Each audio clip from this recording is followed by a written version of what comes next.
We're talking today with Les Dykema, a Vietnam veteran. The interviewer is James Smither of the Grand Valley State University Veterans History Project. All right, Les, can you start us off with some background on yourself? To begin with, where and when were you born? I was born in Grand Rapids, Michigan in 1949, July 18th. And where did you grow up? In Hudsonville. All right. Spent my life there. All right, and what did your family do for a living? My dad was a truck driver, and my mom was a maid.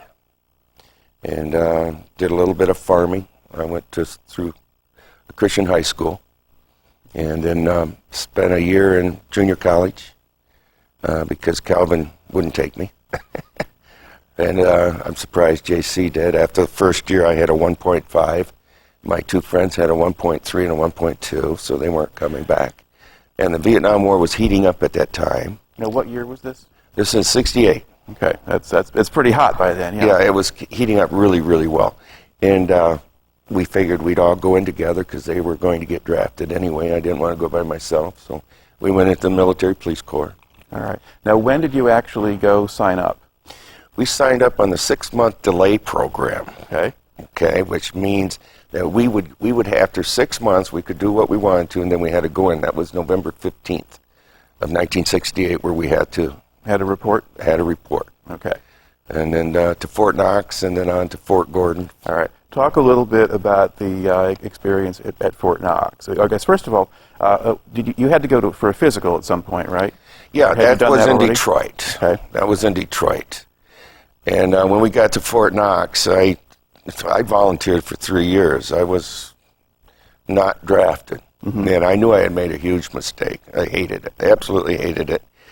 And then I got called into the office. It was probably 3 weeks into training. My commander called me in and said that my dad had died in a car accident, and that I was going to go home, and that I had to be the man of the family, take care of business, and come back. And so I did. I left and went home, and got home, and I was coming into we grew up in an old farmhouse. My dad was there. And about crap my pants. But it turns out it was my Aunt Charlotte that had died in a car accident. Mm-hmm. Somehow they got it all screwed up. So I was there. I was pallbearer for my Aunt Charlotte. And 3-4 days went by, and my dad says, well, don't you think you should be going back? I'm in no hurry. Okay, well, a week went by. I got a call from one of my friends I enlisted with. He said, you better get back here. Talking to the commander, and I let him know that it was your aunt, not your dad. He's very upset. So my dad, truck driver, he loves to drive. He drove me back to Fort Knox. And it wasn't good. Okay, it wasn't good. He was very, very angry. And so after training, me and there's a few others, we'd have to get our brooms, and we'd march out to the tank training areas, and we'd sweep the sand to get the tracks. You know, it was a harassment thing. Mm-hmm. And then we'd come back, and we did this for a while, and it wasn't pleasant, but I made it through, and then we went to Fort Gordon. Now, did you have to restart the training cycle because you missed a week? You just went back and joined in there? Yep. Went right back and joined in. Yeah. Were the drill sergeants any better than the commander, or was it all pretty much the same kind of thing? Drill sergeants are a whole different breed. But I think I embarrassed my commander. You know, mm-hmm. I think he looked like an idiot. And that did not bode well for me at all. You know, and did you have any trouble sort of physically with the training, or could you handle that? No, I'm 19 years old. Wasn't bad. I just didn't like it. It was cold. Mm-hmm. Winter in Fort Knox is cold. Everything's cold. And were you still in old World War II barracks, or did you have better ones? Or? World War II barracks. Okay. Same way at Fort Gordon when we got down there. Mm-hmm. Now they're all gone. Yep. But they had to be with coal. Well, military police training, they get you up very, very early. They don't give you a lot of sleep. And you wait in line to eat in formations.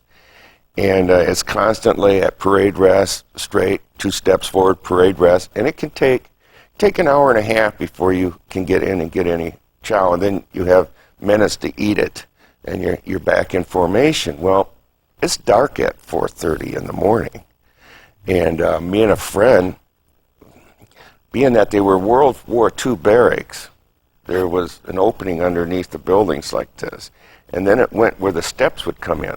Well, underneath the steps is somewhat secluded, so I thought it'd be a good idea. We have an alarm clock. It's dark. Nobody noticed us gone. Let's just go on in there, set the alarm. We'll sleep another hour, hour and a half, and then get back in line and have breakfast. And you know, this worked so well for about 2 weeks. Crawl out, nobody'd see us crawl down in there, alarm, and then one day I heard steps. I could look up through the slots, and they were really polished boots. And just about that time, the alarm went off. And it was 4 or 5 drill sergeants. They came right around. We were busted. Okay, we got busted. And my job there to the end was to remove coal from a big coal bin over here to one over there in a wheelbarrow. And so that type of punishment, they didn't care for what I did. But, you know, I got a lot of rest, and you got to do what you got to do. A couple of weeks more of sleep. All right. Mm-hmm. What does the MP training actually consist of? A lack of sleep, a lot of discipline, never knowing. They do stuff, they come in with a white glove and they look around, they found any dirt, everything had to be GI'd. They come in the middle of the night, wake you up with pots and pans and get up in formation. They check your boots. Everything had to be perfect. Everything had to be just exactly perfect. And, but were they teaching you anything that you'd use on the job? Mm-hmm, mm-hmm. Well, you go through the typical stuff. You know, you train with your 45. Okay. You train how to deal with people, what's expected, what not to do. And, yeah, it's hard to say. You know, a lot of it is classroom stuff. Yeah. I don't even remember what they talked about, to be honest with you. Military law, maybe, what the rules are. Yeah. What's expected. And so, you know, it went through its 8 weeks. Mm-hmm. And I hardly have any sleep. But I'll tell you, at the end of that 8 weeks, I think any one of us, they could have put us on a roof of a building and said jump, and we would have done it. That simple. Would have done it. All right. So, you know, the training, it breaks you down and then builds you up, and here's the product. But I've never liked authority, and I've always had a problem with authority, and I still do today. All right. And it has not fit me well. But you managed to get through that round of training without getting yourself kicked out or sent back to the infantry or something else like that? I'd love to have gotten myself kicked out, but that wasn't going to happen at that time. Right. Okay. And you had gotten into the MPs in the first place because you were willing to sign up for 3 years? Was that well, my part dad of the was deal? an MP. Mm-hmm. So, father like son, I didn't know what I wanted. Mm-hmm. I knew I didn't want to do what Mike did. I didn't want to go into the infantry. That was dangerous. Mm-hmm. You know, and but they were giving you the option, but when you enlisted, you were able to pick your MOS at that point. And was that in exchange for going for 3 years? Mm-hmm. So you still have that, because that's different people have different levels of control of what they do at different phases in Vietnam. So that places where you were. If we were drafted, we would have probably ended up in the infantry. Yeah. If we go another year, maybe we can pick something that, you know, stay out of that area. Mm-hmm. All right. So when did you finish AIT? No, that was November, December, January 15th. We headed to Georgia, and February, March, about the end of March. Okay. And what did they do with you at that point? We got orders, and I remember my friend that I enlisted with came running up and said, "Hey, we got orders. We know where we're going." I said, "Where are we going?" And he got quiet, and I said, "Well," he said, "Well, I'm going to Alaska, and Jimmy D is going to Alaska." "Oh, okay. You're not going there. You're staying here." "Oh, okay. I like Georgia." But that was only temporary, because anybody who did stay there was sent. After 6 months, I was the longest there, before they sent me to which was fine with me because Jamie was going to hook me up, which didn't happen. Now, so you basically spend 6 months on active duty at Fort Gordon after training. What were you doing there? I was fortunate enough to be stationed at a military recreation area, and it had 3 large connecting lakes, one for officers, one for sergeants, and for the public, regular GIs. And it was a wonderful period of duty. We had patrol boats. You know, we lived on the compound in the woods. I mean, it was a very, very nice tour of duty. Okay. Now, you're living in Georgia at that time. Were you aware at all of any of the kind of racial or civil rights things that were going on? Did that affect life in that camp at all? I heard about the riots in Detroit, and that was about it. That was about it. There was one situation where we went swimming in the Sargent area lake, and it had a dock, and we had one black guy that lived with us. Okay. And we swam out to the dock. Well, he was not a good swimmer. And we came in, and he dove down, and he, just kind of went to the bottom, which was about maybe only 10 feet to the bottom. And I came after him, and I went down there, and here he was doing one of these numbers. He was going to drown. And I took him by the legs, and I kept pushing him up. He could get air, and the other guys came. We brought him in. Now, what was interesting about that was everybody in that house that we lived in, there was probably about 6 of us who lived in there, everybody had gotten something stolen. Everybody, except me. And I think I know who was doing the stealing. And I think I know why I'm the only guy that didn't get anything stolen from. Okay? But other than that, no, it was, I never noticed any of that. Now, did you get to go off the base much? Yeah, we lived off the base. You could do that. It's like a job. Once you're done with training, you're done. You go. All right.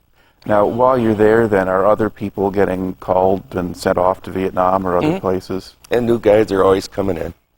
And, and I got my orders, and you have to take a bunch of shots, and I was sick for about dry heaves for about 2 days, 3 days, just terrible. But then, you're ready to go. Went home, and then went over. All right. Now, you said, well, once you go home, then from home, do you go to the point of debarkation, and where did you go out of? Where did I fly out of? I think I flew out of Oakland, California. Yeah. And did you fly out of the airport, or there's an Air Force base there? Is Travis? I know it was Oakland.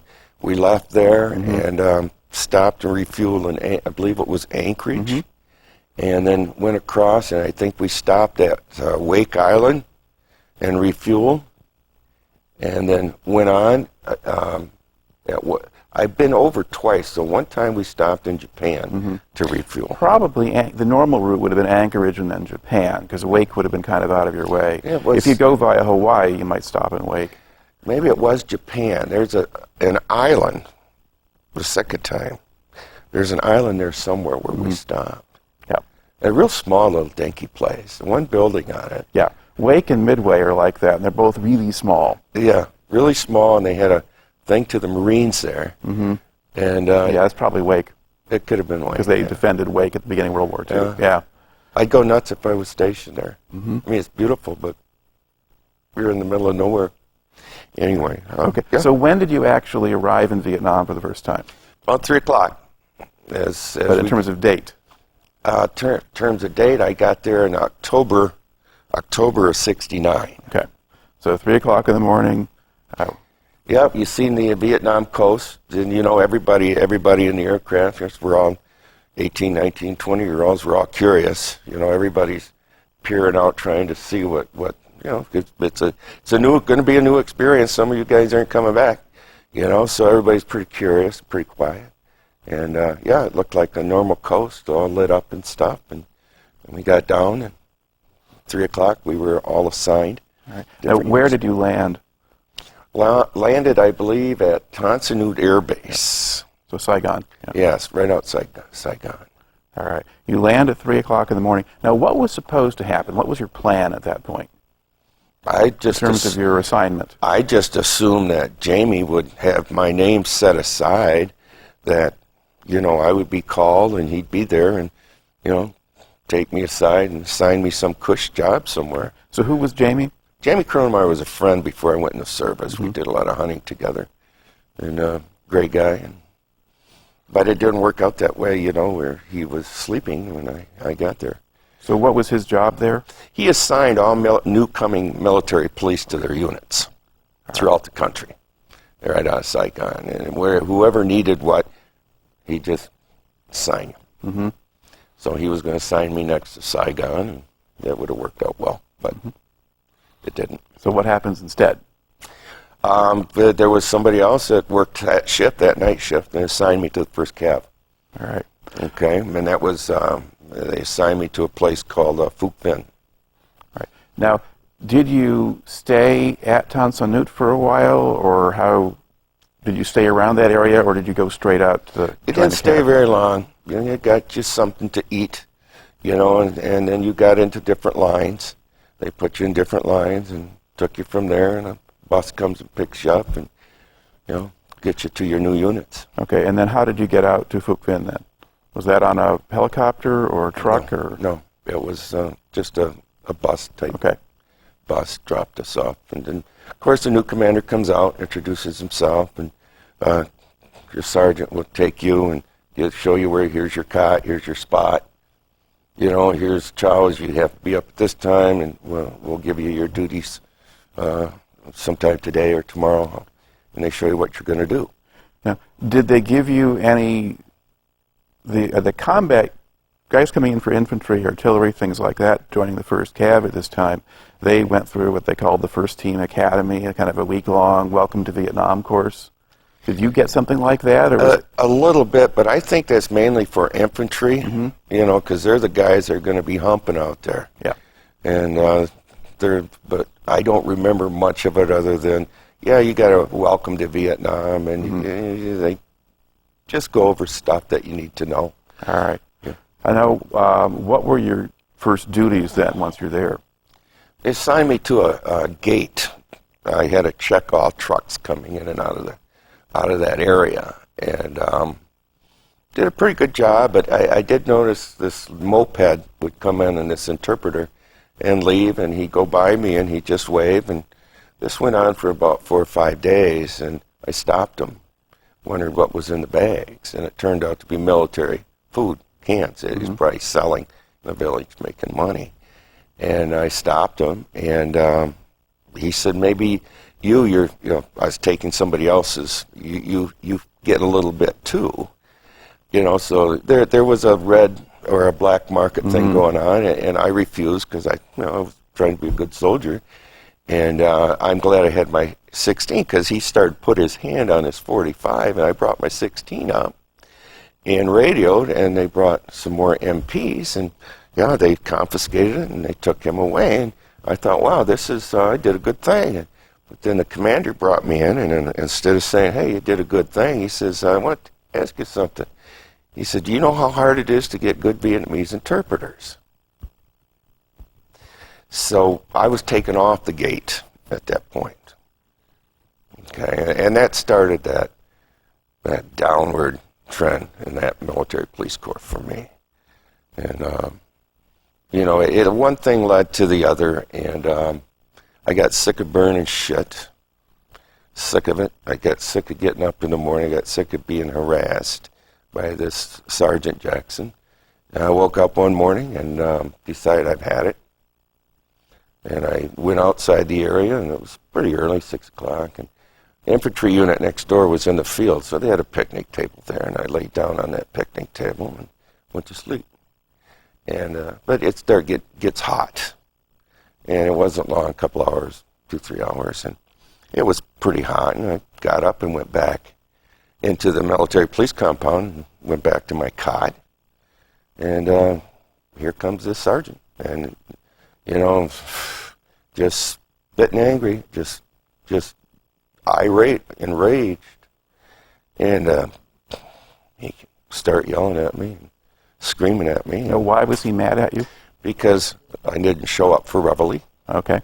And he had been harassing me, and I'm not conforming. And I had it. What are you going to do? You're not going to shoot me. And what are you going to do? So his screaming and yelling, and, give me a break. But then it's like I didn't hear him anymore. It's like I could hear him, but my mind just shut off, and I grabbed my M16 rifle, and I loaded it, and as I was turning around, he was already running like hell out the building. Okay? And I go right behind him. I'm not going to kill him. Mm-hmm. I have no intention of killing him. But this man has fucked with me for quite a while. And now I'm going to fuck with him. And I did. And he'd run between these tents, these lines. He'd trip over these lines. And every time he turned around and looked at me, his eyes were about this damn big. Every time he did, I'd put that rifle on him, and he'd squeal like a little girl, crawl and start running again. And I chased him. I wasn't going to kill him. I just wanted to really fuck him over. And he went into the command bunker, and then I retreated into a inner perimeter bunker, unloaded it, set the rifle here and the ammunition there, and maybe that much water at the bottom of this area, and I'm sitting there, and it wasn't going to be good. I was going to go to LBJ, Long Bin Jail. Mm-hmm. Most of that is black troops. I'm 19, military police kid. I ain't going to stand a chance in Long Bin Jail. Ain't going to stand a chance. And so you're trying to figure out your way. What are you going to do now? And I stood up, and I looked out the firing halls, and I'm surrounded by other MPs with rifles. I'm not going anywhere. And you can sit back and say, well, okay, obviously know where I'm at. If I come out of here with this rifle and get stupid, they're going to shoot me. If I don't do something soon, they're going to gas me out of here. They'll just simply throw in a CS gas container, and they're going to gas my ass out of here. And then this Sergeant Jackson appears at the top of these steps going down, because the sun was behind him, so it cast a shadow down these steps. And in M16, when you take it out and you pull it back, it discharges the round. You put this, it's got a button where you can hit it and it'll chamber another round. But there was no clip in it, but it was ready to do that. And he starts coming in, and he starts saying, I'm coming down, I'm going to take that rifle away, and you're coming out of here with me. Which would have been perfect for me. Just, okay, let him play the hero. But, I watched the light come up to about his middle of his back, and I reached over on the M16 and hit that button, and he heard it chambering, but it wasn't chambering around. He thought it was. And I never seen a guy turn around, fall on his knees, and crawl out of there so fast in my life. And I'm thinking, there was your opportunity. There was your opportunity. And then I heard from my commander. He says, Private Dykema, may I enter? I said, yes, sir. He came on down. And he's seen the rifle and the clips, and I'm sitting there. And he sits down next to me. So what's the problem? I says, I've had enough. This harassment, I've had enough. Not going to do it no more. He said, well, what if sometimes when somebody like you and one of my sergeants don't get along, would you like to leave the unit and go further to the front? I said, yeah, I would. He said, fine, we'll make that happen. And he leaves. Okay? I peek out, and I'm not surrounded by anybody. And so I take my rifle and it clips, and I walk out, and get hit in the back of the head or anything, And I go in and sit down on my cot. And nothing. Like it never happened. And about a week went by, and I found the commander of this in the E7 Jackson. I said, sir, you were saying that I was going to get out of here? He said, well, we've talked, and you're a problem, and we're not going to give another commander one of our problems. And you're going to spend your year with me. And he E7 Jackson here, and he's going to have a full duty for you. And that's where I started to have to burn shit again. And, then they finally kicked me out. The commander's list for toilet paper pretty well did it. Can you explain that? Because you explained it off camera, but not on. Basically, you had a process by which you got yourself moved out. So what did you do? Well, my job was, as a punishment, was to what they call burn shit. And it was a half a barrel, and you could put these big gloves on, and you pull it out, and you go to a vat, and you pour it in there, and then you pour diesel fuel in there, and stir it around like a witch's brew and light it on fire. Not difficult. Got to be careful, though, when you move that, because it tends to, get out of control. You learn real quick. And you burn it. You do that twice a day, And after I wasn't going to be leaving, I started my own little thing where I would harass them. And I'd go in, I'd take my glove, and I'd pick out a turd, for a better word. That's what it was. And during the day when E7 was there, first time I put it under his pillow. Got it all set how he made his bed and stuff, just put it under his pillow. And the next morning, he had found it. He was irate. I mean, irate. I was suspect, but anybody could have been doing it. And I never told anybody I did that. So even when they offered, a vacation at Vung Tau for 3 days, anybody who gives us a name. And even when the commander, 3 o'clock, went into his command bunker and sat behind his desk and put his hat on, and opened the drawer and found the list of problem soldiers, and I'm on the top 3. So you went into his office. Yeah.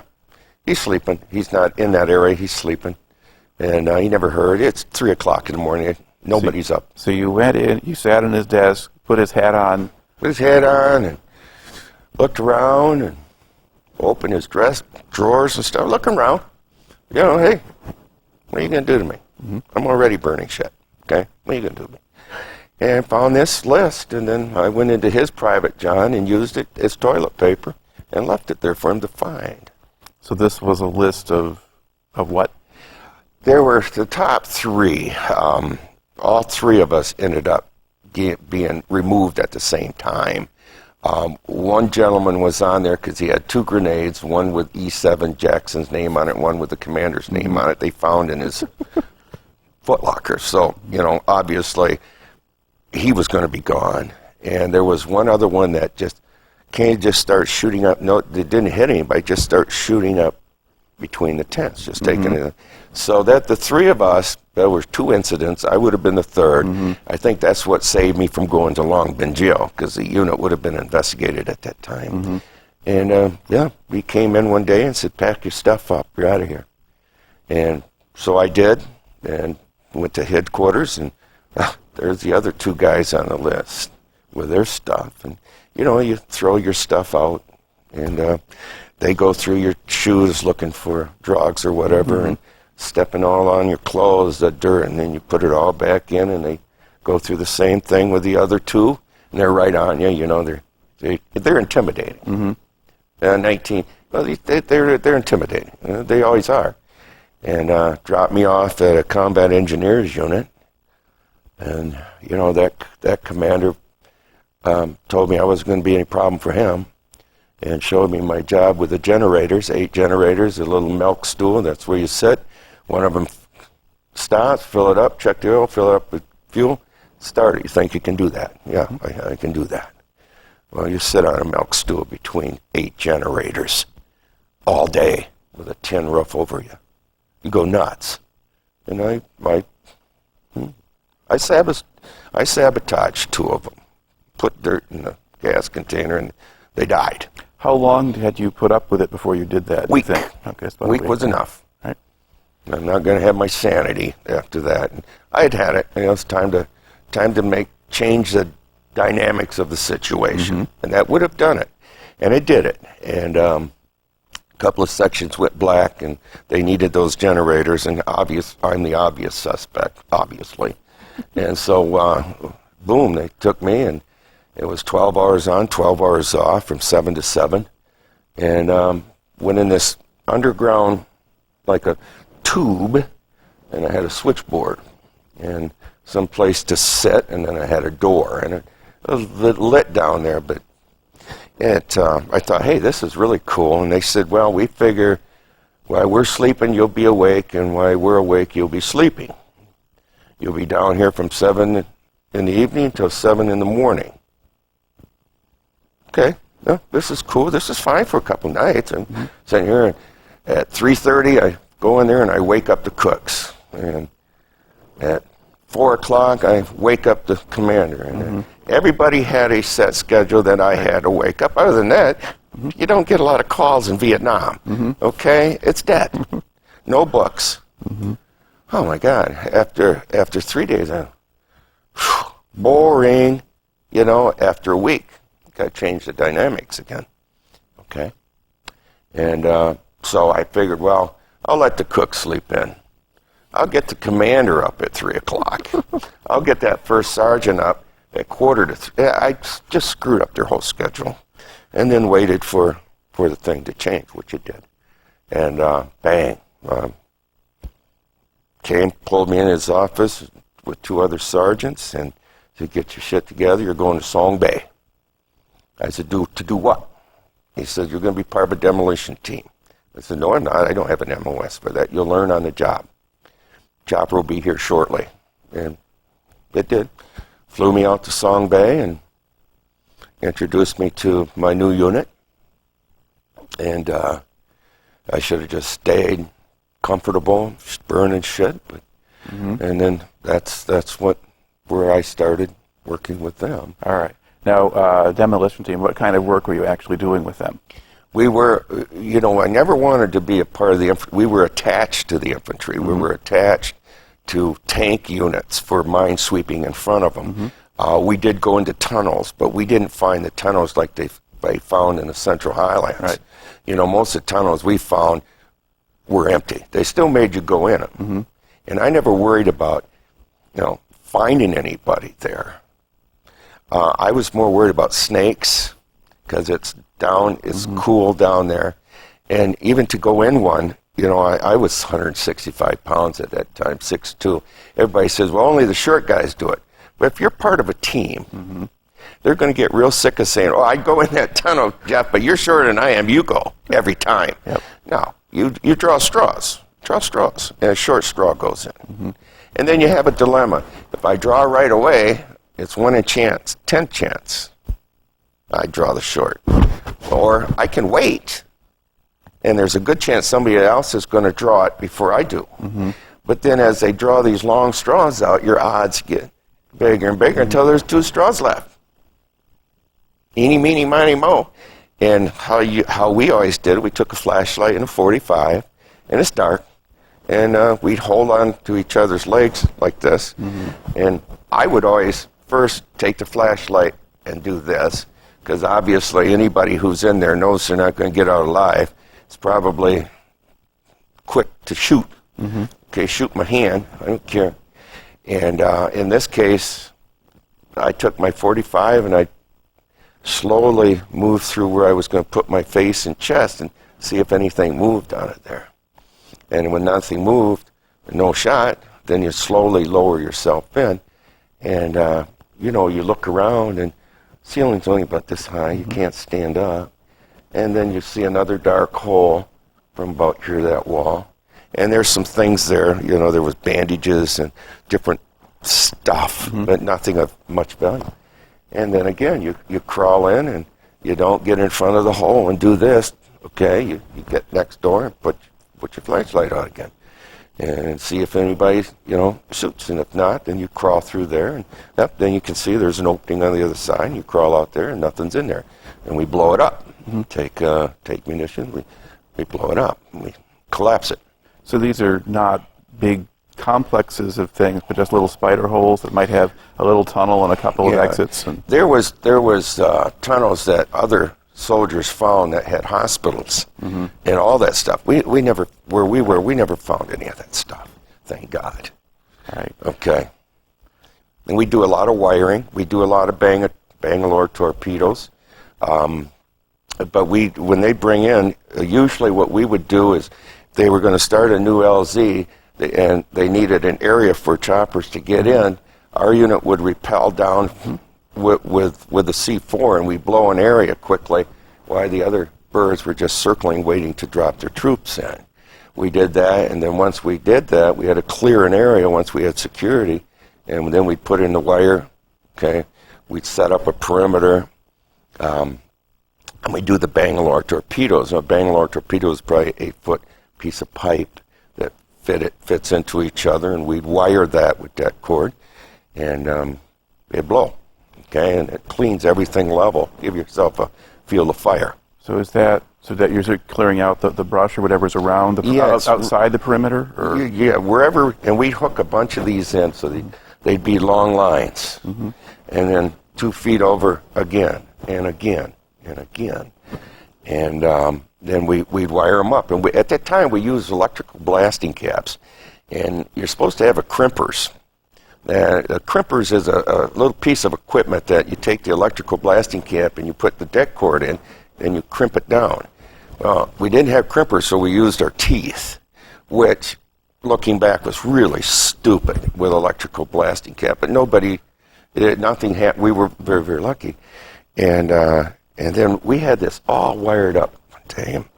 I'm sitting among it with 2 of my friends, and we're getting ready to blow it. Everything's set, and the infantry loved this shit because they loved to fire, and they loved to see this shit. And I said, I'm thirsty. I'm going to go up the hill and get some water. We had water up there. And so I left, and I probably walked about 50 yards. And here, right over the trees, you could hear this thump, thump, thump, thump. Helicopter came in and came right over the top of us. And the gunner had lashed himself in, was hanging out like this, giving the peace signal as they came through and buzzed us. And, I don't know if that's how it happened, but it triggered our munitions. And I think it was, somebody said it was an AC/DC battery on the aircraft. I don't know if that's possible or not. But the electrical, it went, and munitions goes very fast. You don't really have time to, and dust, and and then through the dust, my 2 friends, they come out like they're dazed. And they looked okay. And then all of a sudden you'd look at their pants and they'd be starting to turn dark red, or red. You could see something was bleeding, and their shirts would start bleeding, and their face was starting to bleed, and it just backs and everything. And they came out and collapsed, and medevac came, got them out. I don't know if they survived or not. The very fine shrapnel, I have no idea what damage it caused, but it wasn't pretty. And I'd start thinking, a lot of these types of accidents happen. And it was probably a week later where a chopper came in, and they were looking for door gunners, volunteers, for Charlie Company, 227th Ghost Rider Saw Helicopter Battalion. And so I talked to at that time there was another minor accident that we lost 2 more guys. And we're down to maybe 6. And we've only been doing this 2 months. And we got a lot of time. And I looked at that and I think, you know what? I'm going to volunteer. And they all said, well, are you nuts? And I said, are you nuts? You like sleeping out here? You like doing this? And so I put my name in. Okay, and I didn't hear much. And then we were sent out to a place called LZ Defiance. And first, the tank units were there, and every, so many yards there was another tank. It was a small area, and we were sent there to mine sweep as they patrolled. And yeah, we'd find a lot of mines. Okay, they weren't hard to find because they buried them at night. So in the daylight, you could see where the ground had been disturbed. We never missed one. And they were round, about like so, round with a big nipple on the top for anti-tanks. And we dig them out and put them in an APC behind us. And we always cleaned them out. We never hit them. And we'd sweep. And I hated sweeping. I wasn't too afraid of an ambush because these are tanks. that goofy guy up there on top of that tank on that 50 with that big Ho Chi, well, you're going to ambush a tank column, for Christ's sake. So I wasn't worried about that. It was just the heat and the sweeping. And there were three of us, and every so many feet, one guy with an M16, and then another guy out further with an M16, and the guy out further with a headset sweeping for mines. And we'd rotate every 15 minutes. And LZ Defiance, it was right on the border, and a lot of B-52s had come through there, and it was part of the Ho Chi Minh Trail. And a lot of their markers where they check had been blown out, so you could hear activity, and they started to do what we call mad minutes. And during the period, in the evening, you'll get a call, the tank commander, well, only 50s, and they'll just, for 1 minute, fire into the dark. Might be M16, it might be M79s, it might be the M60 machine gun, something, M79 grenade launchers. It'd only be one weapon. Indiscriminately, mad minute, keep the enemy off balance. And it must have been about 3 o'clock in the morning. And I'm awake. I can't sleep. And I'm talking to a friend. And in fact, it was quiet night. It's pitch black. There's no light.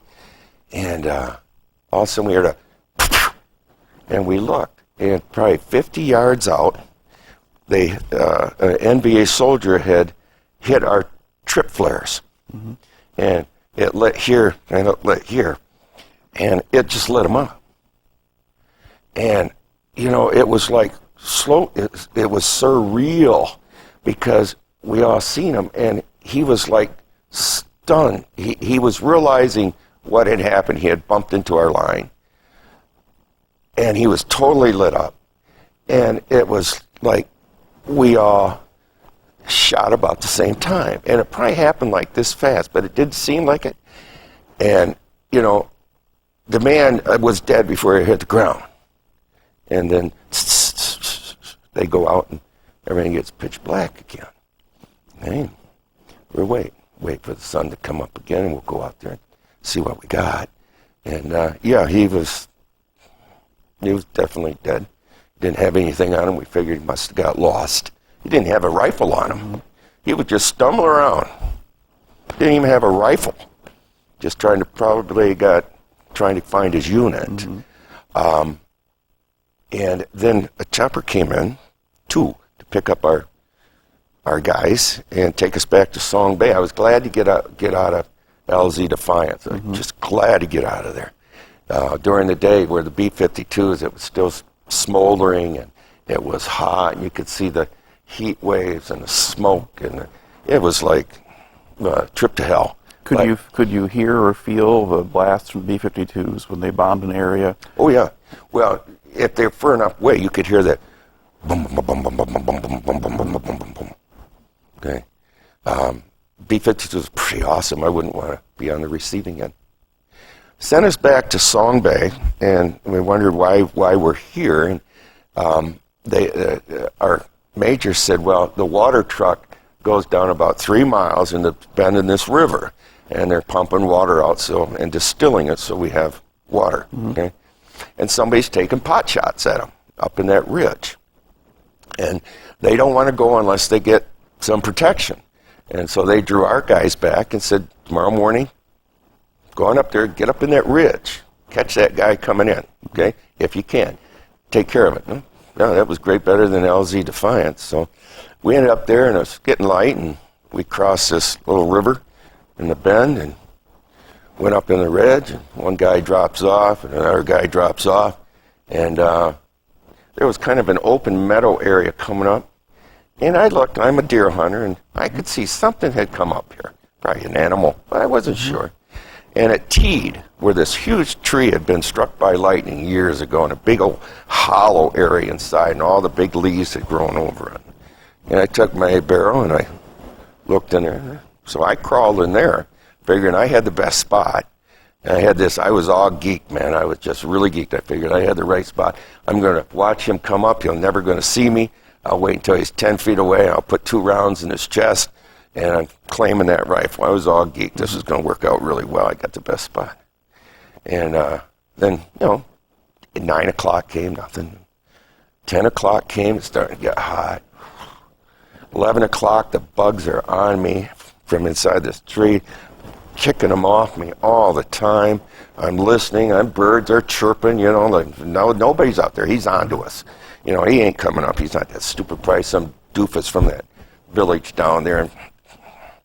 And about 2 o'clock, it got so miserable hot. And when we first got there, I noticed this old tree with the roots going into the bend in the river kind of hung over, and there was a long rope there. And I figured the village kids must get up on that ridge and swim. Boy, that sounded pretty good. Well, I peek out, I see nothing. I step out, I see nothing. And I went and got the guys to see if they wanted to go for a swim. And they all agreed, so we all went out there and went up on this ridge, got this rope, and stripped buck naked. I was the first one. And there was a big knot at the end you'd sit on. And I sat in it and leaped, and it was a good ride, but there's a rock that came up. You had to lift your ass up, or you'd hit the rock. And then went out to the middle of the river, and I let myself go. Oh, felt great. A little muddy, but felt really great. And I'd swim and crawl up these big roots of this tree and go up, and next guy goes. And it's my turn again. And just as it was too late to stop, my eyes on the far bank picked up movement.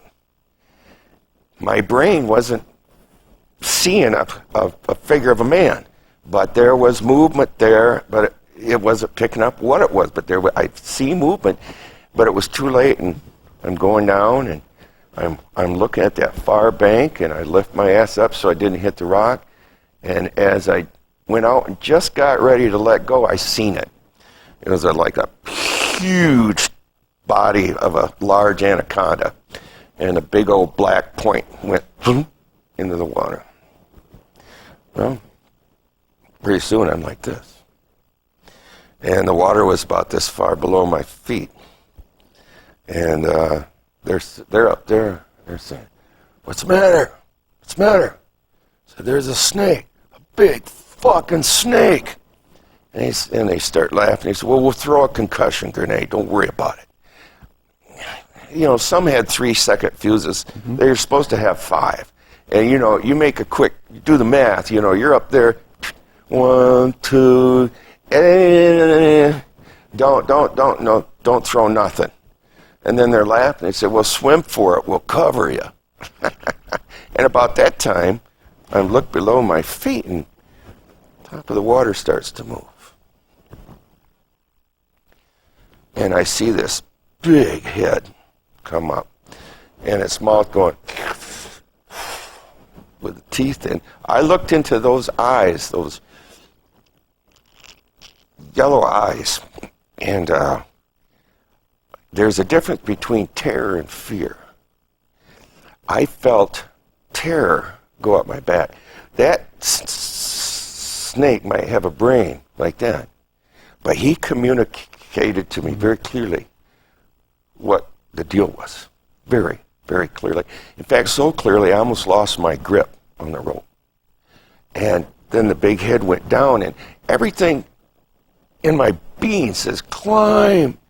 And I reached as high as I could, and I yanked myself up, and this thing came out of the water where my legs would have been. His mouth snapped about that far underneath my ass. He went back in. I look up on the ridge, and there was.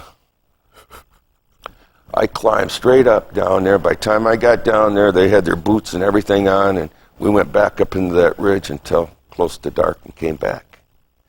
I guess my point in that story is it doesn't take the enemy to kill you. You can die from your own stupidity, and it's an environment that you're not necessarily on the top of the food chain in this stuff.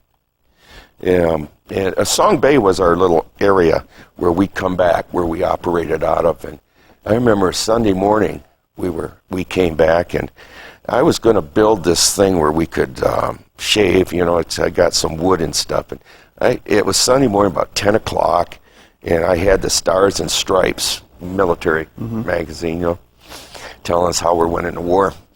And went in the shitter, and there was about eight holes cut there. Okay, I was probably in there half an hour. Did it stay? Oh, yeah, but I had nothing to do.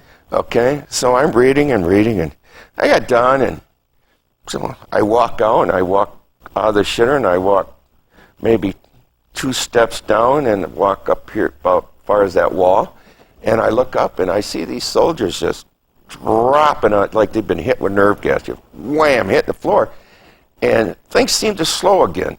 They slow, and you realize that they're hearing something that I'm not, and you realize it was probably one of these Russian 122s. They constantly harassed us. Rockets. Rockets. Cambodia was 6 miles away. Rockets have ranges of 8 miles, and they tried always to hit the fuel depot right next to where we live, or that little airstrip. And you can't pick. My eyes never picked, but I knew it was between them and me, and I wasn't hearing it. And just about that time, the shitter blew up to pieces behind me. And I think the concussion landed, I fell flat on my ass. Wasn't hurt because I was lucky because the 122 Russian rocket, when it hits and blows. If that had been a 120 mortar, it would have been a different thing. And I got slides of it. I turned around and I was amazed that it was just. And then they must have had a fuel line that ran underneath it because that also started on fire. And, you think, if you spend another frickin' 10 seconds in there, 15 seconds, they'd be picking the shit out of your remains to send home. And you think, wow, these little weird things tend to happen. And then about that time, same thing. About that time, about a week later, Phuc Vinh was getting there was a village, and it was every once in a while it'd be popping in there, and so they sent the infantry and the South Vietnamese. They held up in their area. They were not interested in seeking anything out. Okay, and first cab went in there, and we got called because they start hitting booby traps. There was an old French rubber plantation, some old French homes, and so our squad was sent in there to take care of the booby traps. And when you're careful, we always carry these little half-pound blocks of TNT for that. We don't use C4 on that. Just these little blocks of TNT work pretty effectively. And we spent 3 days there. And first we brought a bulldozer in because as you got into this old French rubber plantation, that's where the infantry start hitting stuff as they went. So they brought in a bulldozer, and it took its blade down, and we were following that in until we could get into this meadow, and God, legs start coming up, and arms and stuff. Turned out to be a pauper's grave where they were buried there. So bulldozer backed up and covered them up and sat down, and then we marched in ourselves. And you had to look. If you're not looking for it, that's when you don't see it. Okay, if you're looking for it, you can see the stuff that they're doing. And it must have been noon. We had covered a section of this rubber plantation here, and we're in the shade, and we're cooking some food and stuff. And behind us, where we just come from, we hear this bang. What the hell was that? And so we ran. We had a couple of tanks that gave us support and cover. Okay, so we're not exposed. And ran back there, and you could look at there, and I heard this moaning. And we went in there, my lieutenant, me, and a Kit Carson scout. A Kit Carson scout is a North Vietnamese soldier of Viet Cong that now works for us. Okay, they know a lot about booby traps. Okay, it's nice to have a Kit Carson scout with you. And we went in there, and here's this old Vietnamese farmer tapping these trees that haven't been tapped in a while, okay, because of the war, just trying to etch out a living. And he hit a anti-personnel mine, and he was moaning there. He was bleeding badly, and it had blown off the back of his heel and part of his foot had blown off.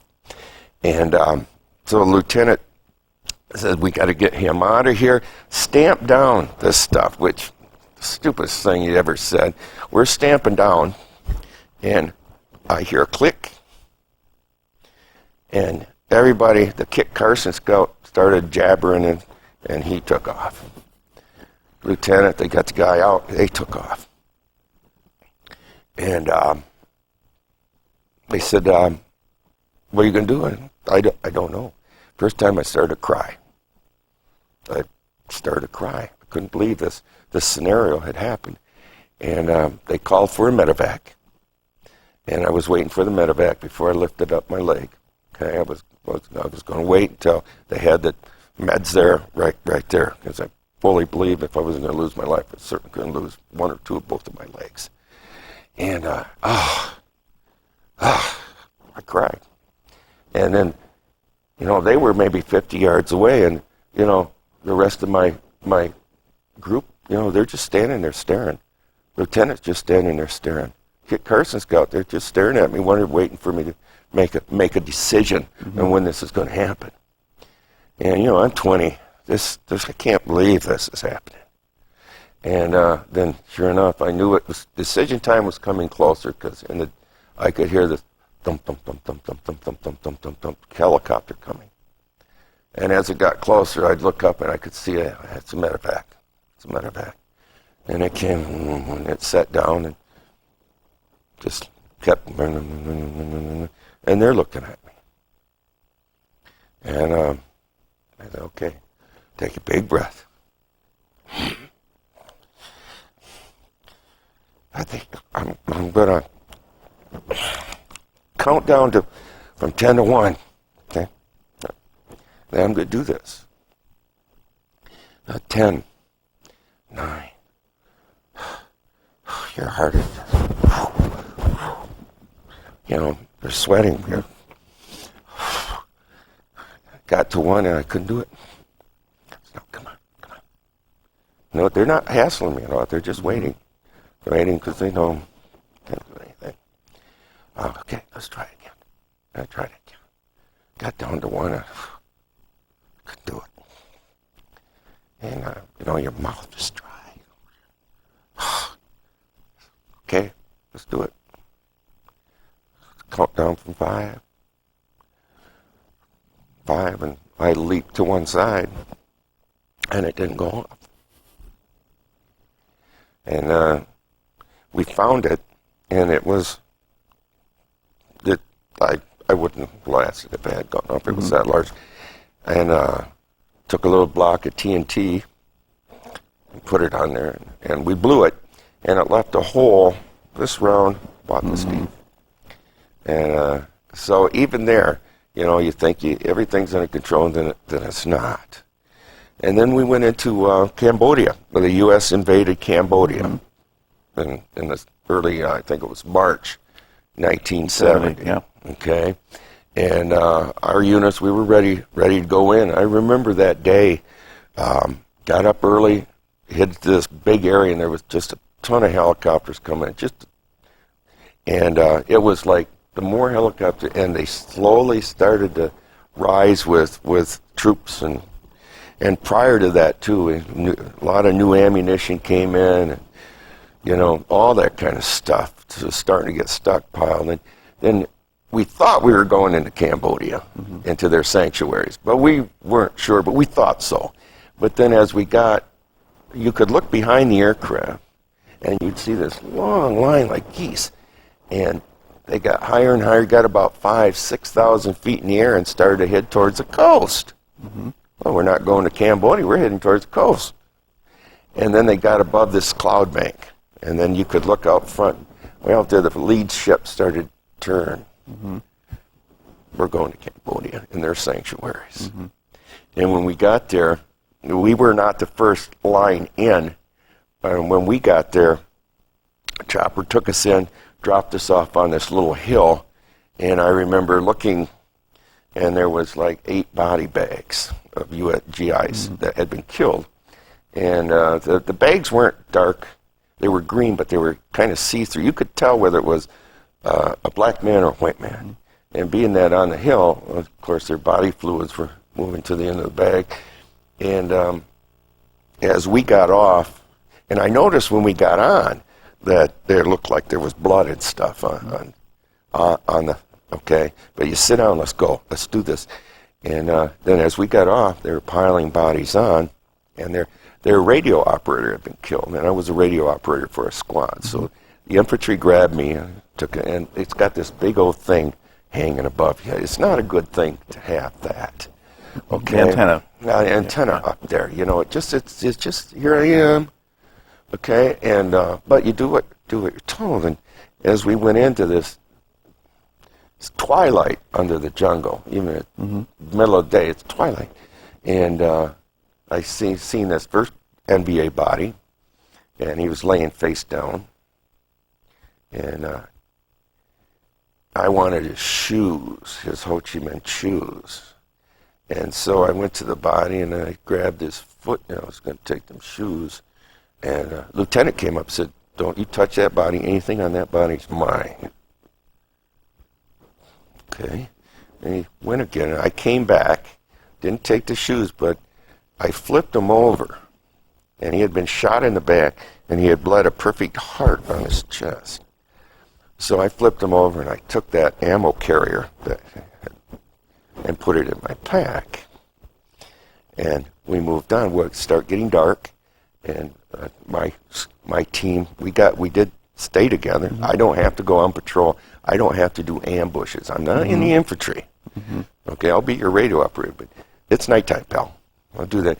So I got back with my squad, and we found this pretty level area covered by kind of bushes and stuff, but it was kind of a clearing. And I said, this would be a good place for us to sleep tonight, you know. And so we went in there, and there's another dead NVA laying in there, okay. It's getting dark, you know, and everybody gets, "Oh, that's bad luck, man. That's bad luck. Can't sleep with a dead man. Come on, man. What are we going to do with him? Drag him out?" You know, the other GIs say, "What the fuck you doing, man?" So we got shovels, let's bury him here. So we did. We not very deep, but we dug in, covered the guy up. Okay. And then everybody felt more comfortable going to sleep. I used the guy as a pillow. I know. Words are different. Yes. You get it. You got to understand that. You change. It's different. You can't apply the values because there aren't any. Everything you've been taught is right is wrong. Everything that's wrong now is right. And then it was amazing, these caches. They're size of garages with tarps on them. And, you know, we rip them open, and I got an SKS still packed in Cosmoline. I got a CKS Chinese semi-bolt action. I got shit at home that I got out of this cache, and we just clean them out, and then we withdraw to a perimeter again, and you could hear them having trucks turning on, you know, trying to get this stuff out. And I think it was the third day, we started to find these holsters for 9mm. Okay, so we knew we were close to 9mm. That would be a thing that I'd want. Okay, and that third day we're coming back, and there's this opening, kind of a meadow, and they had it looked like 6 nice new Chinese green deuce and a half trucks. And we went over there and we just shot the shit out of them. In war, you can actually be the top vandalism, and you never have to worry about it. And we just shot the shit out of them, and then retired, and it started getting dark, and like I said, we didn't have to do any perimeter.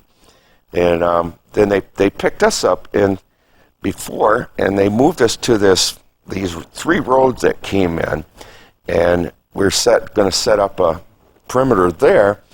And the Air Force had knocked the shit out of all the buildings that there. And so we set up there, and it was nice. It was pleasant. And they were sitting there one night. And I never did get the pistol. But we're sitting there one night, and about 3 o'clock in the morning, this light went, poof, poof. Like God took a camera shot. About an hour later, same thing. And the next day, choppers came in, they start kicking off sandbags and stuff and more ammunition and stuff that we needed, because what that was a picture of the land, and then an hour later of the same land, and they had analyzed it, and they found a large North Vietnamese army units moving towards one of the three of us. It could be LZ Lee, LZ Betty, or our LZ, but because we covered each other with artillery, okay? But they definitely, and they had artillery pieces with them. And so they said, you guys can't sleep on the floor or on the ground anymore. You got to dig in, build yourself bunkers. This is what's going on. And so we did. And there was enough buildings blowing up where we took the wood and stuff and brought bunkers, sandbags up to here, and then put sandbags on. And there was room for three of us to fit in there. And we're waiting. We knew they were in the area. We're waiting. And where our unit was, that part of the perimeter, some valleys came in, and it wasn't too far for them to go. We had a lot of wire down. We had food gas. We had claymores all set up. It just, because I'm sitting there and I hear this whistle. Whack. First round came in from our artillery. What they do is they figure if they're going to get attacked, they're probably going to get attacked here. So they zero their guns in just over us, which makes you feel terrible, because why am I got to be on this particular section? Okay, and then just dark, they shut their guns off, so that if we need them and they're coming through there, all they got to do is fire. They'll be right on target. So first night, I'm nervous. I got the starlight scope. I'm young, and I remember thinking, now there's a stump there between that. That's just a stump. Well, I had 10 to 12, and guys pretty well were sleeping in their little areas, and I keep turning that on, and a starlight scope. It wasn't the best technology, but you could see shadows. And then fog came in. And fog came in. Fog comes in. I can't see. Then I can't. What a perfect night for it. And I swear to God, that stump was getting closer. And it wasn't. But your mind starts playing tricks on you. And finally, at midnight, I woke up.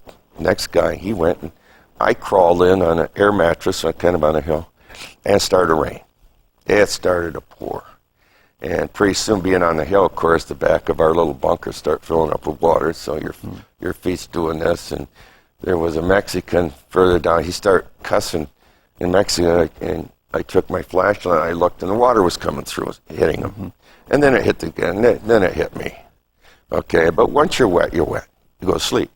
I went sound asleep, and I never knew what hit me. Felt like somebody came up and hit me with a ball bat across the head and kind of pushed me out of the bunker, but my arms I couldn't get off, and I'm tasting a lot of blood, and everybody's hustling to the perimeter. And I'm afraid that if we get overrun, all they're going to do is shoot me in the head, and I'm screaming, help me, help me, help me. And the soldier can't, because everybody's got to get on that perimeter. He came over and he flashed his light and said, oh, God, and left, which didn't make me feel very good. I figured half my head. Well, that wasn't the case, but head wounds bleed. Doesn't mean they're bad. They bleed. And I couldn't see out of my right eye, and I seen sparkles everywhere, and just tons of blood. And it was like an ice pick in my head because it was raining, and I wasn't, and it was just hitting. And they didn't hit us. What they did is hit LZ Brown. Was the dumbest thing they ever did, because LZ Brown was totally flat, and they just frickin' slaughtered them suckers. And they got me, and they medevaced me out. Well, what hit you? Was it a mortar, or do you not know? I don't know if it was a round that came in. All I know is that whole thing collapsed and hit me in the head. Don't know. Okay. I was sound asleep, and I don't have a good idea what that was. I assumed it was, but I don't. All right. So I ended up being medevaced out, but not right away. We had dug down underground. We had a med station, okay? But when they took me, and I wasn't the only one in there. There was like 2 other guys as well. And they had us on these cots that were about this high, And the water was about this high, was filling up for the rain, okay? And the doctor came around. His eyes were like this big. He looked like he had lost it. Literally, I looked at him, and his eyes were that big, and he puts a Johnny doing my arm and tapes it and moves on the next guy, and you know, it's raining now. It's light raining, and it's middle of the night. God bless these medevac. God bless them. I hear this, boom, boom, boom, boom, boom, boom. Medevac in the mountains, in the middle of the night, in a rainstorm. Mm-hmm. Come down. And they put me and these other two guys on the floor of the chopper, and then it started to rise, and I'm thinking, go, get it, you know, because we're vulnerable. If somebody has a B-40, it would blow us out of here. Go, climb, and climb. Pretty soon, we popped out on top of the cloud bank. And it was a beautiful, starry night, and headed towards Vietnam. And the first way station was there, and they brought us off there, and they looked at us. And, of course, he had missed my vein, so my arm was all puffed up. Mm-hmm. And they put one in here, sent me to the hospital there outside of Saigon. And I think I might have had, I don't know, maybe a nervous, but I don't know what it was, but I was in there, and I still had my boots and stuff on, and I was laying in this bed, and I had a knife in my boot, and I looked, and the nursing staff looked like Vietnamese. I took my knife out, and the next thing I know, these four gorillas in white comes around, disarm me like I'm a pussy, grabs me, throws me on my stomach, holds me down, rips my pants off, and I'm fighting it one more time, and I was asleep.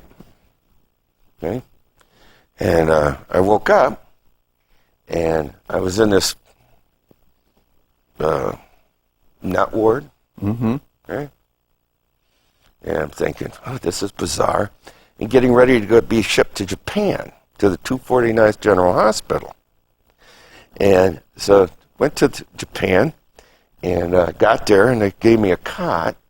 And I looked around, and it was different. Nothing was loose. Everything was firmly attached. And I asked if I could have my shaver, and they gave it to me. And I went into the bathroom, and oh wow, this is going easy, and never cut anything. They took the razor blade out. Okay, I think I know where I'm at. And came out, and initially I could not speak. I tried, just couldn't speak. Okay, it wasn't coming. It was weird. The weirdest thing I ever experienced. Could not speak. And but there was this guy from the 101st Airborne, and he had his pajamas on and bloused combat boots, and he had this record called Leapy Lee, Little Arrows, and he'd play it, and he'd play it, and he'd play it. I'm thinking, I'm going to lose my mind. I'm either going to stuff that up your ass, or that's not going to play anymore.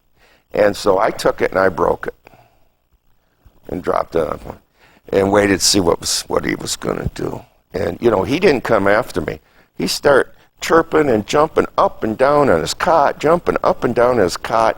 And I got up, and I was going to hit the fucker in the face. And here's these guys again. They grabbed me and boom, take me away. And we talked, and at that time I had gotten my voice back, and I said, I don't belong here. Well, you're going back to the States. Good. Great. Then the Army doctors came down and says, you look like you're fit for duty. Well, no, I'm going back to the States. You go back to the States. You got 13 months left. We'll re-levy you for another year. Or this is what we can do. We'll let you go home for a month, see your family. We'll let you out 5 months early. You can get any unit you want. It's okay. I did that. I went home for a month, found love, went to my doctor, and had him take out my tonsils. That got me another month. Mm-hmm. And then I went back to him and said, take out my appendix. And he said, I'm not going to do that. Your tonsils need to be taken out, your appendix don't. I've done everything I can for you. And so I ended up going back, And when I got back, I was arrested for being AWOL because they never got the doc's instructions that extra month. And then they just shipped me out to my old unit. Well, my old unit was back in the field, and my old commander, I got back there. But first I was at Tonsanute Air Base waiting for a helicopter ride, and here's the old supply sergeant. And say, hey, how you doing? You're supposed to pack my shit up and send it home. Mm-hmm. And instead, he said, wow, we never thought you'd be back. I said, yeah. He said, look at some of this stuff. And the doofus pulls out this ammo carrier that I'd taken off that dead NVA with a perfect carrier. He said, look at this shit. That's my shit. You fucker. I didn't care about that. I said, I wanted my rifles. I said, where are my rifles? He says, your rifles, I think the commander took those rifles and gave them to some higher ranking people in Saigon. We never figured you'd be back. Mm-hmm. Boom. I get up there, and I says, my unit I picked was the 227th Charlie Company. That was the deal. That's why I'm back here. I'm going to be a door gunner. I'm not going on the ground anymore. He said, listen, we lost some people. You draw your pack, you draw a rifle, and you be on that frickin' helipad tomorrow morning. You're going down to a place called LZ. God, I forget what it was. And so, yeah, they took me in there, and these guys were digging in the side of the hill. They were doing strafing below the hill, and they were working with Bangalore torpedoes, and the bottom of the hill fires had started, so they're working their way up towards the torpedoes. And it's just a bad situation. None of those guys liked it. It wasn't an area I wanted to stay in. This is not the deal I made. Mm-hmm. And then just before dark, I see this chopper coming in really fast. And as he came in, I dropped everything. And as they were kicking mail and stuff off to one side, I crawled in on the other side. And the gunners looked at me, and they don't give a fuck. Pilots didn't know about it. And they went back, and they had to stop in Song Bay, my own unit, to refuel. And so when they stopped, I slid off, and I went into a perimeter and fell asleep on top of a bunker. I had 2 grenades here. It's kind of funny because I woke up in the morning, and the grenades had rolled off, but there was a big rat curled up, sleeping up. And these rats, you left them alone. It's almost like, oh, you're getting up now? He got up and walked away. And I waited to get the next ride. I kept saying, where are you going? Where are you going? Saigon, can I get a ride? Yeah, get on. I went to, I think he called the Adjutant General. He takes care of us. I didn't go to my commander. I didn't use the chain of command, went right to the Adjutant General, and I explained, told him the whole story. He said, you go back to your unit, and I'll look into this. Okay, right. So I go back to the unit. Of course, my commander was absolutely irate that I went over his head. Absolutely irate. He said, draw a pack, draw a rifle, and be on the helipad. And he brought me up to a mountain called Muibara. And the NBA had dressed up in South Vietnamese, and there's only one way. It was a communication center up there. One way there, otherwise it was just sheer drop-off. And there was, I think, a couple of GIs were killed, but I was one of their replacements. And the NVA did not get up there. They didn't get up there. But there was some casualties. So, and that was good duty. I went up there. We were on top of the mountain. I'd see jets go high level, and clouds would drift by. And there was Song Bay underneath there. We could see them Russian 122 rockets coming in at night. They had this little tail hitting that airstrip, and we're safe up here. And that was about 2 weeks. It was nice. And then, boom, chopper came in and asked for me, and I got on the aircraft, and it's just leveled on this ledge. And it just tilted the helicopter and just fell. And I almost crapped my pants, and then right on back there. And sat down and went into my commander's unit. And he said, apparently, he says, I can't go home until you're satisfied. And he said, what's going to make you satisfied? I said, I had a Russian SKS still packed in Cosmoline that you gave away, sucking ass in Saigon. And he tried to intimidate me. He's a commander. Just stop it. Just fucking stop it. And he said, what's going to make you happy? I said, that 9mm you got out of Cambodia will make me happy. He said, I'm not going to give you that fucking revolver. I'm not going to do it. I said, then you ain't going home, are ya? That's going to make me happy, is that 9mm there. You gave away my 2 rifles. I want your 9mm. Then he got real quiet and real nice. Just listen. I just want to go. I don't want to give you the 9mm. But I'll tell you what I can do. I've got a British 303 that was taken. Will you take that?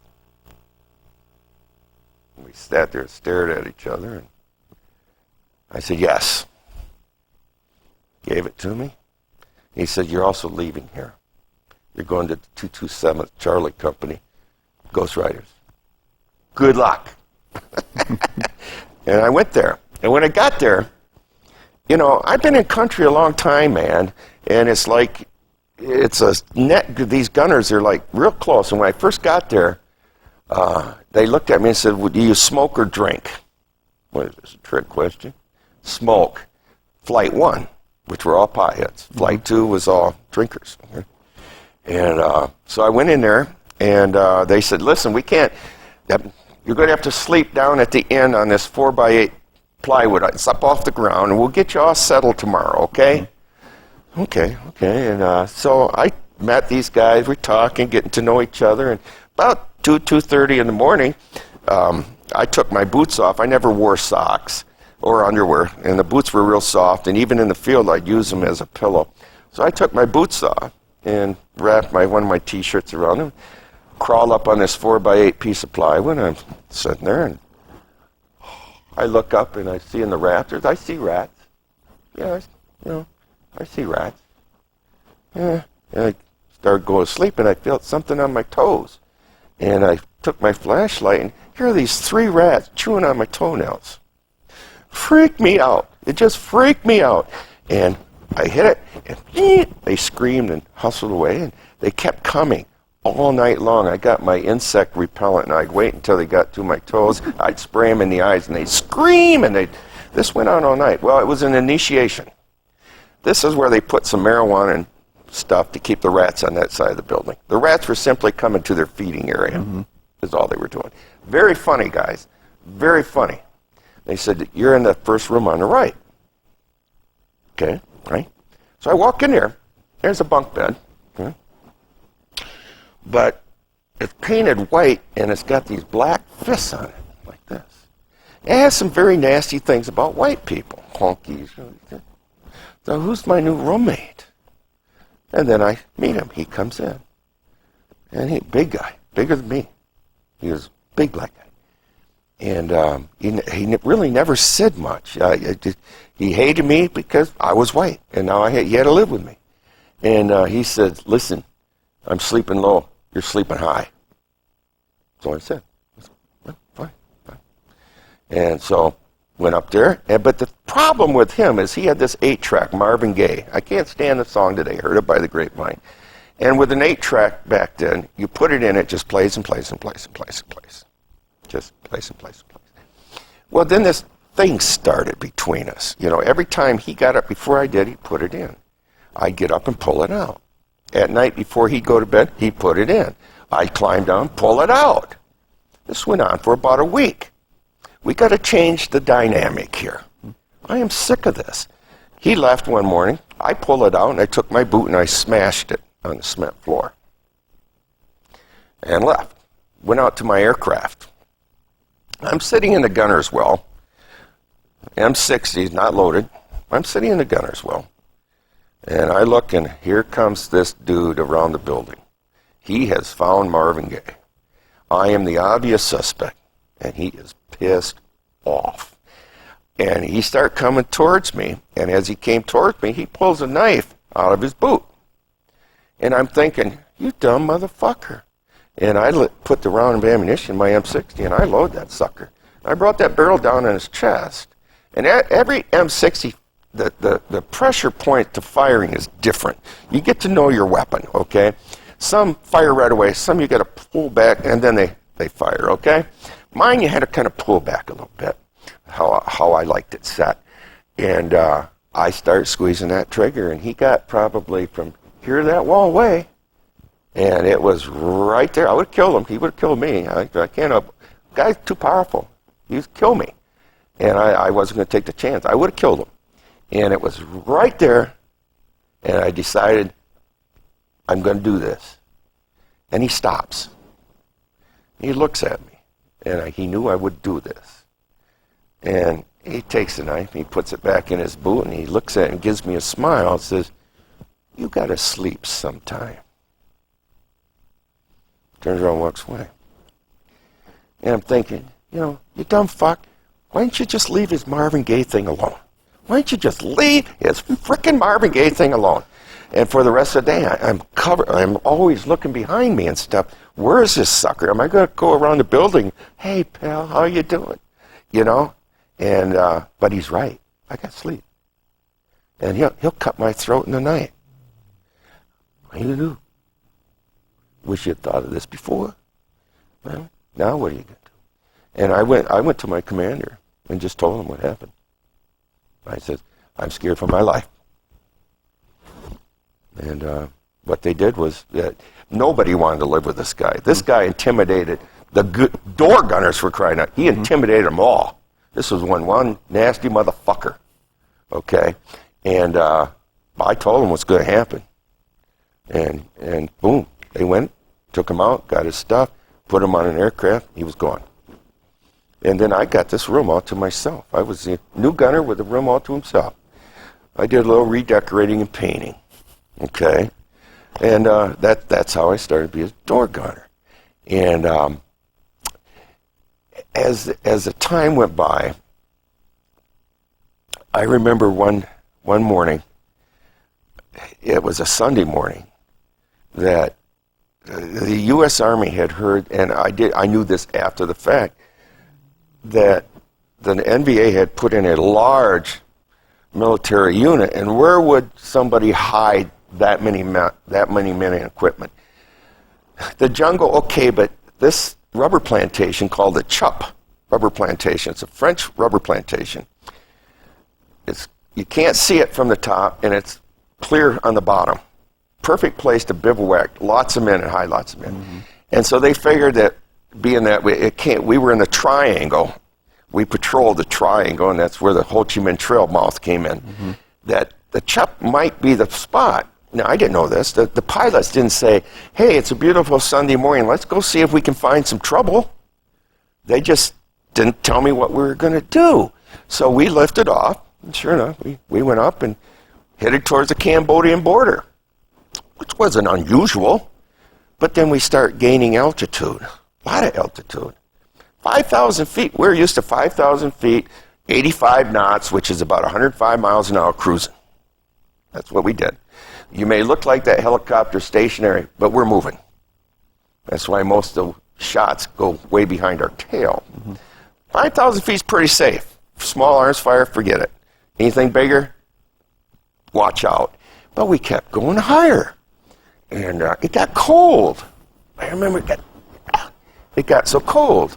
And I was on the right side, I was the right side gunner, and I looked out, because we took our doors off and stuff. And I looked in the distance, I could see this beautiful green area, like God had a yard, and it was a manicured, beautiful, shimmering green that Sunday morning. And we kept getting higher. And I'm thinking, why are we going so high? We never go this high. It's cold. And we kept climbing as we got towards the Chup rubber plantation. Kept climbing higher and higher. And I thought, well, everything's pretty safe. So I dial into Saigon, my headset. There's only one radio station, Saigon, okay. There wasn't a lot of choice. But it was a good rock and roll station. And I dial in, and it's Led Zeppelin's Stairway to Heaven. And I crank that sucker up, and I lean back in my gunner's well, and we're way up in here. And just where that guitar pick starts, I hear this. Beep. I never heard that before. Ever? Beep. Well, if I had known what was happening, I would have had a seatbelt on. And what it was that we've been picked up We found them, and they have an anti-aircraft gun we've been locked on. And by the third beat, it'll blow you out of the air, or you got to be falling. They shut the aircraft off. And all of a sudden, there was no gravity. And that bird slowly went on its side, my side, and I floated to the ceiling. Now, I had a 50 caliber. I could have engaged that 51. I couldn't get down to that gun. It was an invisible hand. There was no gravity. I was plastered right there, just going down towards the ground. Oh, yeah, I could see where it was in those trees. Oh, yeah, because there was these clumps of green going, just missing us. That gun, we're falling, here's that gun trying to catch us. And I'm thinking, the ground's coming up. I thought to myself again, Mom, I'm so sorry. I'm so sorry. And I thought, well, you won't feel a thing. You won't feel a thing. You won't feel a thing. And it's coming up. If they slow the aircraft, we're fucked. If they don't slow the aircraft, we're fucked. We're done. We're done. And it was okay. It was okay. And then an amazing thing happened. As we're getting closer to the horizon, the tops of those trees looked like God took a lawnmower and went, because they just started splintering everywhere. And I'm watching this. And I'm thinking, holy shit. And then all of a sudden, it stopped. Because now they were just shooting the tops of trees, not at us anymore. The pilots, when they righted the aircraft, I fell hard. I mean, I fell on this piece of steel plate, and I was amazed how, when they went like that, how hard I hit. And I fell back like this, and that's the only time that it had to happen, because I don't know what caliber it was. Came right through the floor, right between my legs, through the top, and hit a blade. I didn't even know it till later. The Army, well, I'll tell you. And the blades were going ka-whack, ka-whack. I'm thinking, we're going to tear the blades. But I could feel the aircraft starting to slow. And that noise, that M8, ka-whack. Those blades were taking stress. And I think, oh, they're going to rip, they're going to rip, they're going to rip. And then I looked down. I've never seen so many NVA in my life, and they're all like this. And I'm thinking, holy shit. And I look at the steel plate underneath me, and it's moving. But I'm looking at the floor of the aircraft, and an amazing thing, it's like holes just materializing, okay? And they were hitting us all over the place. And I thought, well, I started to scream. I got on that 50, and I just started firing. And I'm screaming, and I'm firing, and I'm screaming. I'm not even aiming at anything. It was a target rich. I figured I had to hit something. And I'm just screaming, and I'm firing, and I'm screaming, and I'm firing. I hear the other gunner doing the same thing, firing, and they spun our aircraft out. And ways away, the South Vietnamese were moving up to engage at that time. We set that aircraft down. I got out, got the pilots out, because they can't get out without your help. Snapped his door, unsnapped his harness, took the steel plate so he could get out. And we're all sitting there, and we're looking, and the bird is just shot up. Both pilots were fine. I was fine. The other gunner was fine. Of course, he should have been, because he was facing God. I was facing down during that time. He was probably hanging on for dear life, or he'd float out of the aircraft. And that was in the Stars and Stripes. Okay? And bird came in to pick up our air crew. Another bird came in to lift, because they didn't dare fly it. Brought it back to Phuc Vinh. And I went into my place where I sleep, and I'm sitting on my bed. My hands are just shaking, just shaking. And he came in and said, "Did you see your gunners well?" And, "What?" He said, "Come out here, take a look at this." And they had this lead wire that they put up where the bullet came, and through with the hole above my head and out where it had hit the blade. And if I had been anywhere on that gun, it would have killed me instantly. And the only time I wasn't was when they right it, because sideways they're not going to hit the floor. It had a right. And I think the only time that could have happened without killing me was when we hit hard and I fell back. Because after that, I was on the gun. And I think that millisecond, good luck. It's just good luck. Just good luck. And that was in the Stars and Stripes, in fact. That aircraft shot full of holes. They had a picture of it. And, but we got a different aircraft. And it wasn't that long after that was we had to bring a black lieutenant into the mountains to an infantry unit. Okay. We need to take a break here for a moment. Just switch the mic off. All right. So you were talking about having to take a black lieutenant someplace? Yes, and you know, we did a lot of these types of missions, but before I want to go back, because we were always told as door gunners that, guys, if you're taken prisoner, they're gonna fucking shoot your ass. You know, just like they would a sniper. You're not gonna make it. Only pilots are taken prisoner. Okay? So I had come up with a plan B, and the plan B was to put warrant officer pins I got from one of the pilots and put them in my pocket. And the idea that if we're shot down, I can take those pins out and I'm going to snap them on my collar and I will just become an officer and maybe get by those frontline troops that have been waiting so long to get their hands around my throat. But I also thought, you know, typical Army, you know, they're going to spend this bullshit so you fight to the death because you don't want to be executed, okay? It's a bunch of bullshit. And then we're on patrol one time, and we hear this, Fook, Fook, Mayday, Mayday, Fook. That's it. And the radio starts to crack on. I'm listening what's going on, and they directed our ship where it last went down. They go over there. Here we go. You know, and they feel the aircraft. They change direction fast, went as fast as we could. It still took time to get there. And when we sit down, we could see the aircraft. It had been shot down. And it had been shot up really bad. I think they shot it up after it was on the ground and wiped shit all over it. They just fucked it up real good. And nobody was there. And we're looking around, and first you go make the circle. Okay, you want to make this circle. You don't want to land. You want to make this circle. Okay, and you look in as a door gunner. We're right above the trees. I can see everything. I can see everything that moves, man. Anything fucking moves is going to get a hole in it, you know, and you tighten until you're comfortable sitting down. And pilots were gone, and I looked, and there were these two lumps in the field.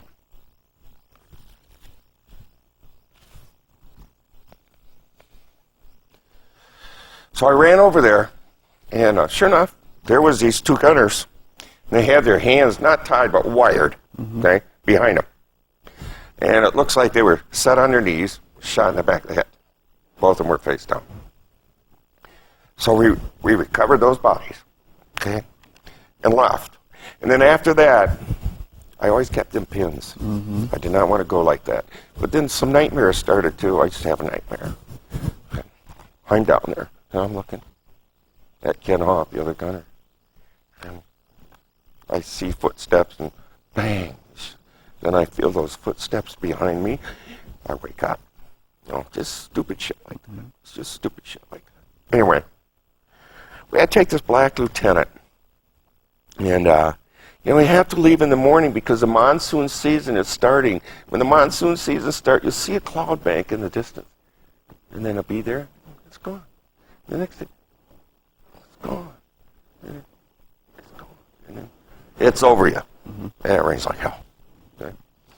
Where we were going, the monsoon was starting. We had to leave in the morning before the cloud bank came up over the mountains. That's how we lose air crews. Mountains. Not from the enemy necessarily, it's from colliding with shit. Right. And sure enough, fucking guy gets there at like 2 o'clock in the afternoon. You know, I can already see this doesn't feel right. I get this really bad feeling about this whole thing. And I was getting pretty superstitious at that point. I'd been there a long time. And I was getting superstitious. And our aircraft, which was a good aircraft, 428, was a strong aircraft. We lifted off with this guy. And we always, when we went up, we usually looked for what we call Stairway to Heaven. There were big lights coming through the clouds. And a big one was like God's gold. And then pilots flew up into it. And I'm looking over the edge of it, and I could see everything just close. And then felt it going. As far as you could see, it was nothing but white cotton batting. As far as the eye could see. We started in that direction, and we're probably about 20 minutes into the flight. And I look, and amazing. There was this Alice in Wonderland mushroom cap, biggest buildings above, so there was a storm below. It was huge. Some of these stems were the size of homes, and had these big caps. We were like that small. And I'm going through it, and I had my camera. I never took a picture. And he's maneuvering through, and I'm looking at it. I never felt so small, but I was amazed at the beauty of this. And he'd go right through a stem. You couldn't even see your hand. We pop out the other side and keep going. It was amazing. And then that forest of mushrooms was behind us. Mm-hmm. Yeah, hey, that was very cool. That's why I'm here, just to experience that right there. And another 20 minutes or so, and I'm looking over the side of the aircraft. It don't look good. I don't know where the mountains are. I have no idea how these pilots are going to know where the mountains are. Okay, I'm figuring we'll turn around, we'll come back with this jerk off tomorrow. Okay, let's not do anything stupid. And then my headset starts to crackle. I'm listening. Well, we made contact. They are down below us somewhere. Mm-hmm. But where? Oh, we'll come back tomorrow. And the pilots come on and says, hang on, we're going down. Going down? Are you out of your fucking mind? Are you out of your fucking mind? I'm along for the ride. Mom, beam me out of here, will you? You can't. You're along. This is it, man. You're totally out of control what's going to happen. And considering that you got two pilots that are probably 21 years old, you know, and so they started this circle, and we started a circle, and I'm watching this thick pea soup come up. I can't even see my hand. And we're down, can't see nothing. It's like you're in pea soup. And I'm getting like, we're going to fucking die. We're going to fucking die. Where are the mountains? Where are you? And we're moving down.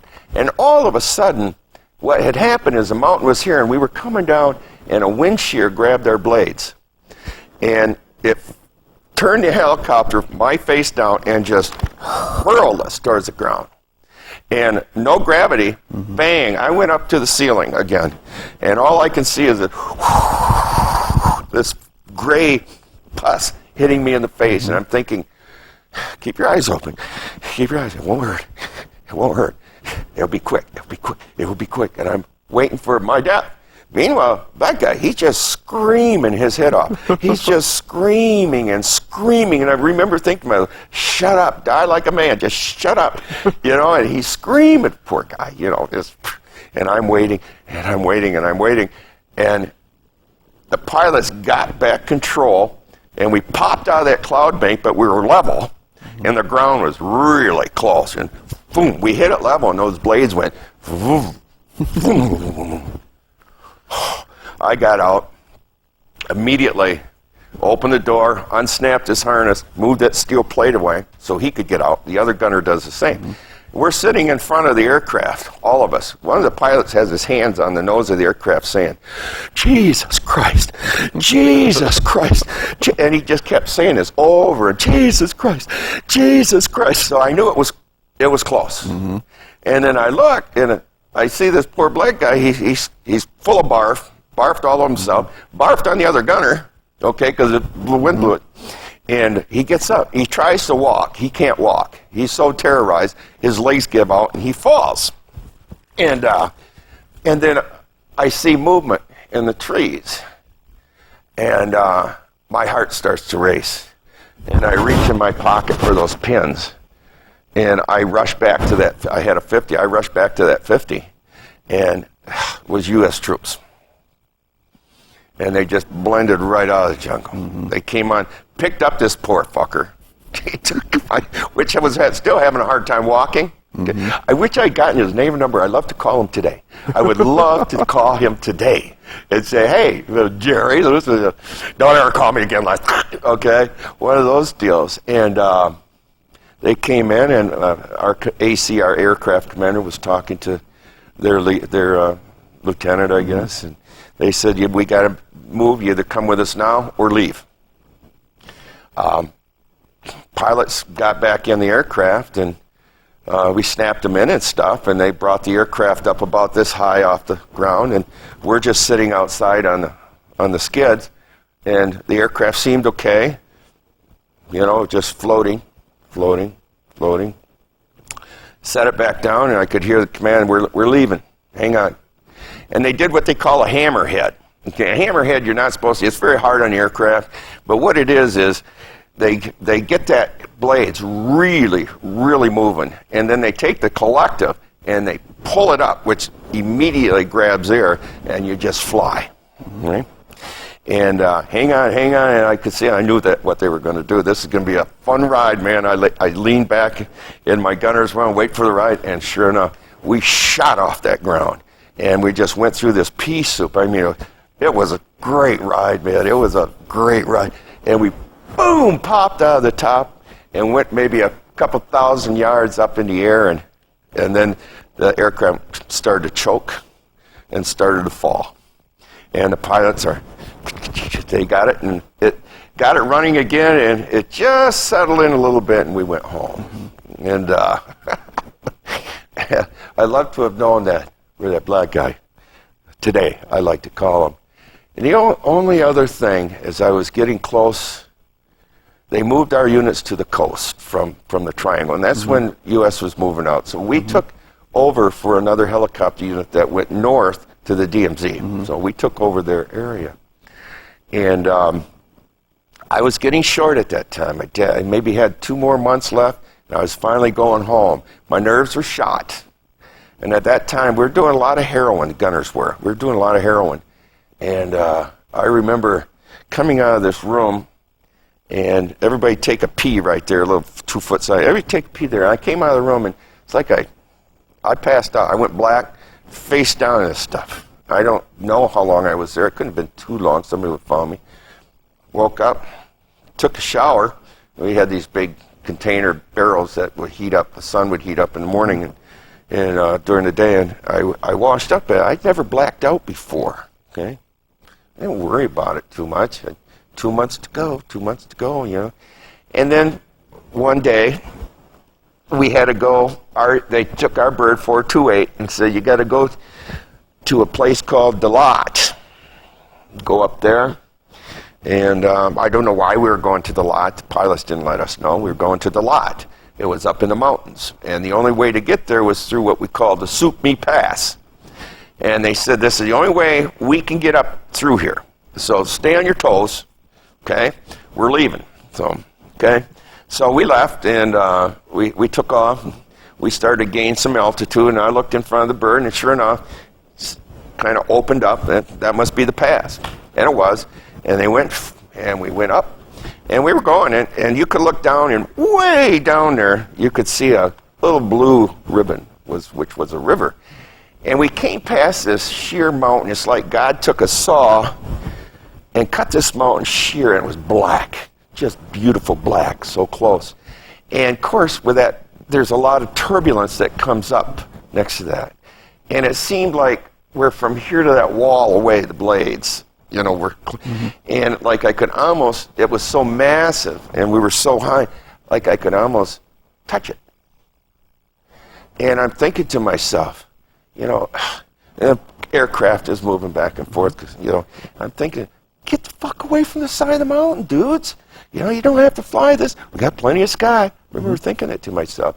Sitting back, and it's like everything went black. Not right away. I seen this balls, everything went black. And I fell forward, and I went outside the aircraft. And I went into the gun, and the triggers caught me underneath my chin. As soon as I broke that barrier that high, it was cold, and the wind was great. And it's like when I hit, bang, my arms went around, but I was awake and I hung on, or it would have been a long death, long way down, plenty of time to think about it. I'm hanging on for dear life. My communications snapped. I'm screaming. Pilots can't hear me. They're just, back of their heads. Oh, that's okay, dude. The back of their heads are just, they don't hear me. The other gunner's on the other side of the turbine. He don't hear me. I'm screaming and screaming. I'm looking down. My legs are flying in the air. It's 105 miles an hour. And I'm hanging on for dear life, and I'm looking, and it's so far down. And about that time, I see the cotter pin that holds the gun in its mount, doing this. And all I can think is that it goes, and me and the gunner are going to watch the bottom of that aircraft get smaller and smaller and smaller. And what will they think happened? He went nuts. He took his gun and jumped. But that wasn't the truth. You know, they'd never really know the truth. And I'm hanging on, but at the tip of a barrel, there's a piece of steel for a firing pin, okay? And my boot was able to get on that, and I was able to swing back in. I put the seatbelt on right away. And it's cold up there. I'm sweating. I'm just shaking, just shaking. And then we finally got to the lot. It was it's like a university town. I couldn't believe it. We came up over the trees, and I'm looking at all these red brick buildings and these ponds and green and sidewalks. It's like is this a Twilight Zone? It's totally unscratched by the war. It's a beautiful university town, the lot. And it was gorgeous. And they sat down, and they said, "We're going to have a good time tonight, boys." I said, "I am not interested." I told them what happened. They laughed about it. "Okay, do what you want to do." "I'm staying here at the Bird." "Okay, you stay here at the Bird." I slept on the floor of the Bird. It's not a comfortable sleep because the floor of a Bird has all these little steel nipples. Okay, they're not comfortable to sleep, and neither is that chair or that. And I slept there that night, and then they came back. Yeah, they were treated very, very well, and we lifted off, and we went back through the Sukmi Pass. But this time I kept the seatbelt on. I was very scared this is going to happen again. If it does, I'm not going to be so lucky. I will not be so lucky next time. And as soon as I got back to the unit, we set the Bird down. My job as a right side gunner was to take the two M60 machine guns, break them down, clean them up, and get them ready, oil them for the next day. You know, the crew chief, and I had to keep the glass underneath the pilot's feet clean too, so they could see how close the ground was when we were landing. That was really all I had to do. The Charlie Pop, or the crew chief, he'd have to take oil samples from underneath to see if there's fine metal shavings. Didn't want the transmission to seize up, and go over certain safety things on the aircraft every time. So my job was pretty easy. I'd take the M60, break them down, clean them up, put them back together, get ready for the next day. And I went to the doctor, Cooper. Well, Cooper and me were good friends, and we smoked a lot of pot together. He made a bowl surgical equipment, okay? And when they moved us to the coast, we were part of the Korean White Horse Division at that time. There was only 150 of us, okay? And they treated us like we were special. For the first time, the Koreans had helicopters to get their wounded out. Helicopters to bring them in, okay? They were good troops. And I went to Coop, and I said, "This is what's happened." I said, 2 months, I'm out of here. If this happens again, I ain't going to be so lucky. My nerves are shot. I've done my part. And he said, "You know what? You think you got mono?" I do. He said, "I'm going to take you off flight status." And we all contributed a couple bucks each, $300 total. And we rented our own little whorehouse in a town called Ninhua. Okay? Well, Doc had to go there almost every day to check the girls. Okay? And he put me in the back of the same car that you see on MASH, the ambulance, same type car. And he put me in the back. And then we go through these Korean checkpoints. And then I come up in the front, and we'd be smoking marijuana all the way down to the Ninhua whorehouse. Okay? They'd let us in, close the gate, and it had tall walls and barbed wire and all the way around the compound and a house in there. And we'd go in there, and I always enjoyed being with this French Vietnamese, very pretty, and I always just took her. There 6 or 7 you could choose from. $5. I thought the price was pretty reasonable. You know, so we'd go there together, and that's basically what I did. But even as a door gunner, that year 10 months I was a door gunner, I think we were unique in the respect that our commander allowed women into us. The cooks didn't get these privileges. Okay, no mechanics didn't get these privileges. Nobody did, but gunners and pilots, and that was $5. But there was never more than 4 gunners and 4 pilots at any point not flying. One was on standby in case we needed them. The other one was down. They didn't have to fly. So you always had those two birds down. So you had 4 gunners. We played cards. We had the girl down. It was okay, but there was a lot of pilots. They were married. They had nothing to do with it. There was other soldiers. I'm not going to do that. I'm married. And I wouldn't do that. I was one that said, I'm good with this. So that was kind of a special thing. So anyway, I started going there with him all the time, and things started to disappear. I had some stuff stolen. You don't want to do that with gunners. You just don't want to do that. And I remember, and it was a black guy, and we would smoke it or we'd snort it, but we never used needles. Mm-hmm. He was using needles, and I remember we'd be sitting in the group. What was his name? I don't remember anymore. But he would literally be sitting there. He'd be drooling on himself, and he'd piss his pants. We'd say, Jesus, come on. Like we're better than that? Mm-hmm. Yeah, right, okay. You're no better than that. He's just hardcore. And what he was doing was he was stealing from different gunners to get to him. But it wasn't hard to find this stuff, okay? And guys found out about it. And he barricaded himself into his little room and wouldn't come out. And there was gunners that would certainly have killed him, and they would go up to the door all the time and, hey, Jerry, come on out. We want to talk to you. Come on out, man. And harass this man. 3 days he didn't come out. 4 days he didn't come out. And I passed his door one time, and I could hear inside him moaning like he's in a lot of pain. And, something had the dynamic had to change here, okay? And so, unbeknown to any of the guys that I live with, I went up on the hill there, and I talked to the doctor. I said, hey, cool, here's what's going on. I don't know what's going on, but he's moaning and something's going on. And if he goes out, especially at night, these guys are going to kill him, or they're going to hurt him so bad. They're pissed. And do something. And so he came down with a couple of officers and pilots and knocked on the door, and the guy let him in, and they took him up to the med station up where his little area there. I know, because I was watching some of them gunners, and they were just staring at him as he walked by.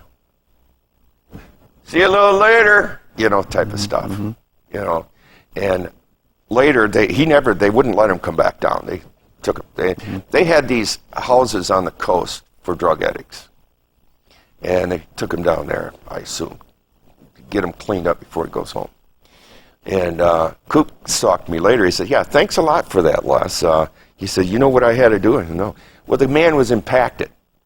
He hadn't taken a crap in so long. He became impacted. Now he couldn't. And he could have died. Mm-hmm. And he said, you know how? I said, what'd you do? He said, I had to take a glove and I had to dig it out. I said, sorry, Coop. Now, were the men of the unit hostile toward him because he sort of crossed a line? He crossed the line. And it wasn't used to be that way, but once you find a thief among you, and especially with these guys, I mean, they're a different breed of cat, these gunners are. They're a different breed of cat. Ken Hoff was my crew chief, the other gunner on the left side. And consummate warrior. Every mission before we would leave, he'd throw a duffel bag on the floor of that aircraft that had a couple revolvers in it, had some pin flares, and it had a radio, it had food, had ammunition, it had bandages. Mm-hmm. Okay, he's a consummate warrior. But he also loved killing. And he was the best there was. And he had balls so big, give me stuff that I would just not do. We had a new, what we call Charlie Pop, new, not the aircraft commander, but they'd break these new guys coming in, and that was the right seat. And, Ken comes around and says, what is this? And he crawls on the outside of the aircraft. We're 5,000 feet in the air. And there's these things to get up on him. Mm-hmm. And he crawls up. He's underneath the blade, and he crawls, and he looks down at the Charlie Pop and smiles at him. And then crawls back. I wouldn't dare do that. But Ken, even when we did, I'll give you an example. There was a French rubber plantation. This is before we went to the coast. Mm-hmm. And after Cambodia, we do what they call purple teams. And that was a Cobra and then us, if we had to pick up any survivors, and then the low bird. Okay? Low bird was a little two-man aircraft gunner, and and our job was make sure you recover them or engage if the situation is right. But that guy up there is going to cover you. And we're our typical patrol, and we go in, and it's inside Cambodia, and here's this French compound, okay? And as we come over, I'm looking, and I really don't see anything different, and I look up, and then I see it. And it's the second level, and it had the old French Verona, and there was machine gun there. And we're hitting right towards it. Well, I love these guys. This Cobra pilot seen it, and it was just like out of Hollywood. 2 missiles, and it's like it just exploded and blew those guys through those big doors, just blew them through. And then all shit started to go. There were generally green troops, and it was chaos. That's for where I got my first air medal, actually. We're shooting. It was pretty target-rich. There was this one NVA soldier. He was packing his rifle, and we came around, and I seen him, and I was going to come in. The low bird got in front of me. So I didn't fire. And I'm watching this, and we're kind of, the low bird's here, and we're just kind of doing this. Cobra's doing his thing, and it must have been a kid. He throws his rifle down and runs. He throws his pack down and his run. He keeps looking at the low bird. Of course, the gunner's doing this behind him and just terrorizing. And he's just running. His eyes are about this big. And he runs to this big tree. And he does the old squirrel thing. He gets trying to keep the tree between him and that gunner. Okay? And we're watching this, and I'm thinking to myself, just end this. You don't need to do this. They're fucking with him. They're going around, and, they're just laughing, having a good time. Just stop this stuff. And then he finally got to the top of the tree, and like that. And no sooner did he do that, and here comes this moped with another one on, taking off out of there. Low bird gets behind him. And there's a right degree turn in the road. He doesn't want to slow up. He can't slow up. He's not going to make that turn. And just before the turn, just brought that machine gun up and hit him. And again, just like on Hollywood, and that moped went, they went into a field. Okay? And we go back. And we're going around, the low bird, going around this section of woods, and there was this grass hut. But I didn't know it was there yet because I did it in a few minutes. But we're following the low bird, too low, okay? But we're following him. And the low bird, and all of a sudden the low bird blows up. And fire, it just, he got hit by something, and we're coming around. And I didn't know what he got hit, but what he got hit by inside this little grass hut thing, they have a machine gun set up. So when the low bird came around, they just blasted him. And now we're coming behind that same way on my side. I wouldn't have noticed that. We would have went there. We would have got blasted. Okay, and I still didn't know what was happening. And all of a sudden, this grass hut just blows to pieces, and we fly through this mud and straw. And that boy up there seen it. He's seen everything, and he also seen us coming around. That would have ended my life there. He would have caught me with my pants down. I would never have known until it was too late. But that boy up there saved my life and saved our lives. The low craft went up and landed in a field, and we flew right behind him and sat down. And we ran, and I grabbed this guy, and he screams. And the other guy grabbed him. We got to get out of here, man. We got to get out of here. We can't be on the ground like this, And so we just grabbed him. He's screaming, and we put him on the floor of the aircraft. And the other guy, instead of coming with us, he crawls on this missile pod on the Cobra and hangs on. Let's go. And so we're lifting off, and here's this guy hanging on for dear life on this missile pod. This guy, what happened was, as soon as we got him back, we helped him, and we cut his Nomax, because you had to wear Nomax. And I noticed on his sleeves, it was like somebody had taken a white cloth on both hands. And what it was inside the Nomax, his skin had cooked. and it was all skin that just peeled down, and it looked like that. And I assumed that when we grabbed him by the legs, probably the same thing had happened. I don't know what his back and stuff looked like. I doubt whether he survived those kinds of burns. Okay? The other guy wasn't hurt nearly as bad because he's hanging on to this rocket pod, and we went back with him. That was it. Bird was down, crashed. That's it. We're out of here. And yeah, just like out of Hollywood, but it's a real thing. Is it just sort of a very strange experience to go from being sort of at the relative comforts of home? You get up in the morning, you're on a base, maybe a regular schedule, and then you can be suddenly in a situation where all of this stuff is blowing up around you. You know what? War is something you love. War is something you hate. War is something that scares the living fucking shit out of you. But at the same time, it gives you an adrenaline. Okay? It's a hard thing to say. It's a love-hate relationship because you're playing the ultimate game. Man hunting another man. Okay? It's the ultimate game. Because if you lose your life. And all the emotions that pair with that are involved. Okay? When I first came home, it was weird. You know, I come home, my folks picked me up at the airport in Kent County, and I've been gone a long time. And my family come on and picked me up and took me home. And I remember sitting in the car looking out the window and seeing the buildings go by. But you're not here, you're there. If that makes any sense. So I moved in with my parents temporarily. And then had some of the dreams. Okay? You know, your hands wired behind you. And Ken Hoff, he'd be on his knees over there, and I'd be on my knees over here, and we'd be waiting, and you could see somebody behind him all of a sudden, in front of his forehead, and he'd go down, and then I feel that same guy behind me, and I wake up. Okay? And my dad would wake me up. He'd come in and say, Les, wake up. And the only other, really, you have dreams. The other dream is, here I'm in my underwear in my bed upstairs in this old farmhouse. And I know it's hallucinations, but I look towards the floor and I see the tops of trees flying by. And I'm thinking there's a machine gun, M60, on my mattress.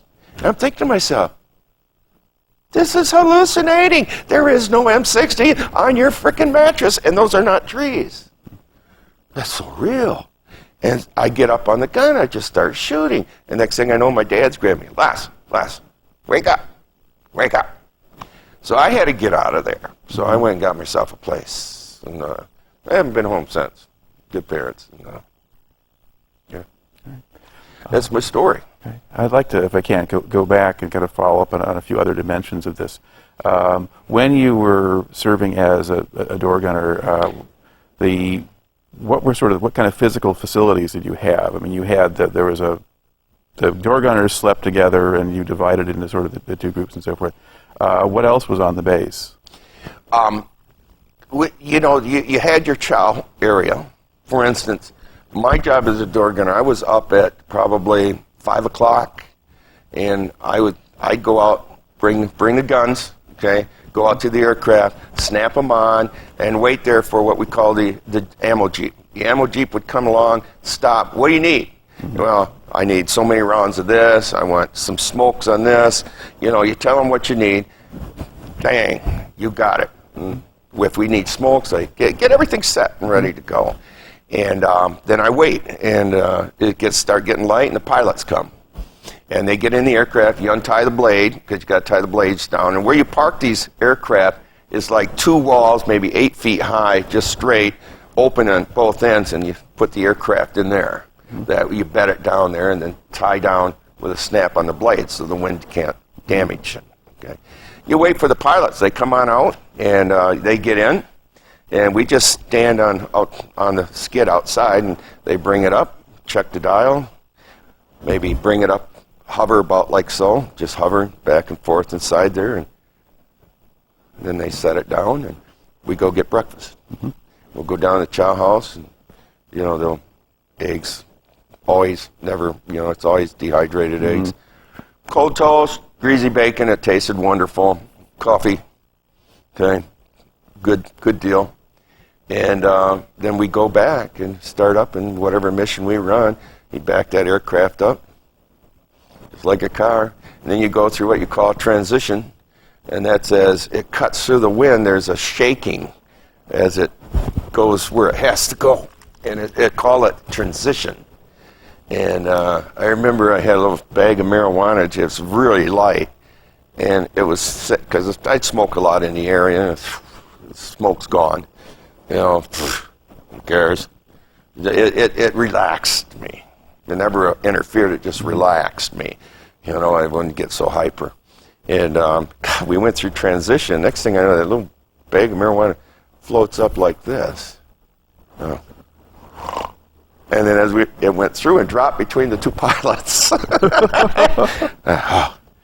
And picked up. This yours? Thanks, sir.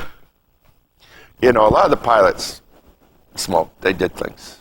A lot of them did. They were kids. You know, we looked up to these guys because our lives were in their hands. And they would say their lives were in our hands. And so you became very close. You know, because you're going to live or die together. Period. We're all in this thing together. We're not going anywhere. And then prior to that also, a new development, a new dynamic started to change the situation in Vietnam, and that was probably 4 months before I was going to go. And they introduced I think it was a Chinese shoulder-fired rocket that would be a little bit heat-seeking, and they'd fire it after the chopper went by on your big turbines, okay? And the unit that we took their place here was moved up there, and they were just getting slaughtered. They were losing aircraft. And so they were starting to strip our units to take their places. You know, every day, you know, you wonder where you're going to go. You talk to each other and says, you know, 428's going north. That was our bird. Okay, you're going north. Don't want to go north.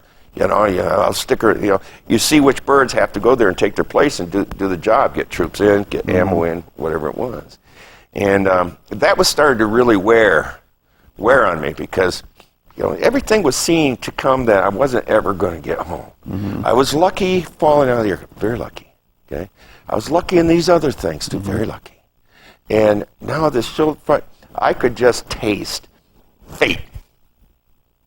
And so, you know, Cooper, he did me a real favor, and finally went on an R&R. And when I came back, it was time to go home. Where'd you go on the R&R? Bangkok, Thailand.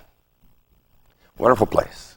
Me and Jimmy Parker, youngest door gunner in the first cab. He was like 17, lied. And he never had any luck. His dad was killed early. His mother was murdered by his stepfather. His stepfather almost beat him to death, so his granny raised him. And Jimmy and I were real good friends, but Jimmy had become a heroin addict. And I had tickets to Australia. That was really one. And all that was left was Bangkok. And so I gave up my ticket to Australia, and I went to Bangkok with Jimmy. And we get into our hotel. It's just like a nice hotel here. And we check into our rooms, and I wasn't in my room 3 minutes, and there was a knock on the door. And the hotel manager comes in with 6 girls. So you pick. They take good care of you. You pick. And I said, no, we're going down to the Happy because other troops said, go down to the Happy, pick a girl down there. And then they went out and knock, knock, knock. Same thing Jimmy said. So we rented a taxi for the week, and he was always on call. He took us down to the Happy. And we go in there, and behind us there's a couple of GIs who met their wives there. That's very cool, you know. And we're sitting at this big bar, and I'm looking through a mirror. I can see into this next room. And there's some of the most beautiful women I've ever seen. They had little numbers here. And I 25 of them. Beautiful. And so I called the taxi cab driver over, and I said, I want one that likes to smoke pot. Number 50. Playing hong. And a bartender. Number 50. So instead of being discreet, they get on this loud microphone. Number 50. And they, jeez. And I turn around, and I look, and these women are just staring at me. You know, I feel like saying, what, your husband's in the motor pool? And it's like, give me a break, leave me alone, you know? And so she comes out, she speaks fairly good English, and we got talking, and she shows me her medical card. Okay, and she says it's $25 first day, $15 every day after that. I take good care of you, show you a good time. So we agreed.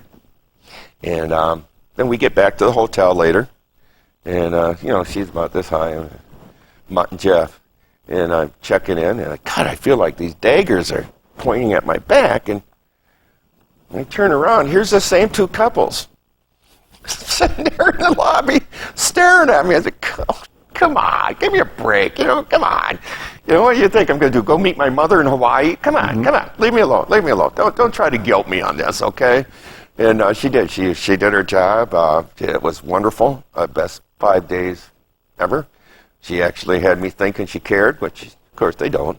But that's what a professional she was. It was a wonderful, wonderful, wonderful reprieve. In fact, I ran out of money after 3 days. I'd gotten into a poker game before I went to Saigon and got skinned about $300. And so I was low on cash when I got there, and she picked up the tab. And then I thought, God, this woman, I'm in love. And I'm sitting in the aircraft and waiting to go back to Vietnam. I'm at the window, and I'm waving to her. And, okay, yeah, we're waiting there for her. And then I look again, and she's hustling a couple of other guys that just got off the plane. I said, good job. You gave me the best time of my life. You actually made me feel like I was special. It's just what you should have done. You loved me to pieces. You took care of me. God bless you. Time to go home.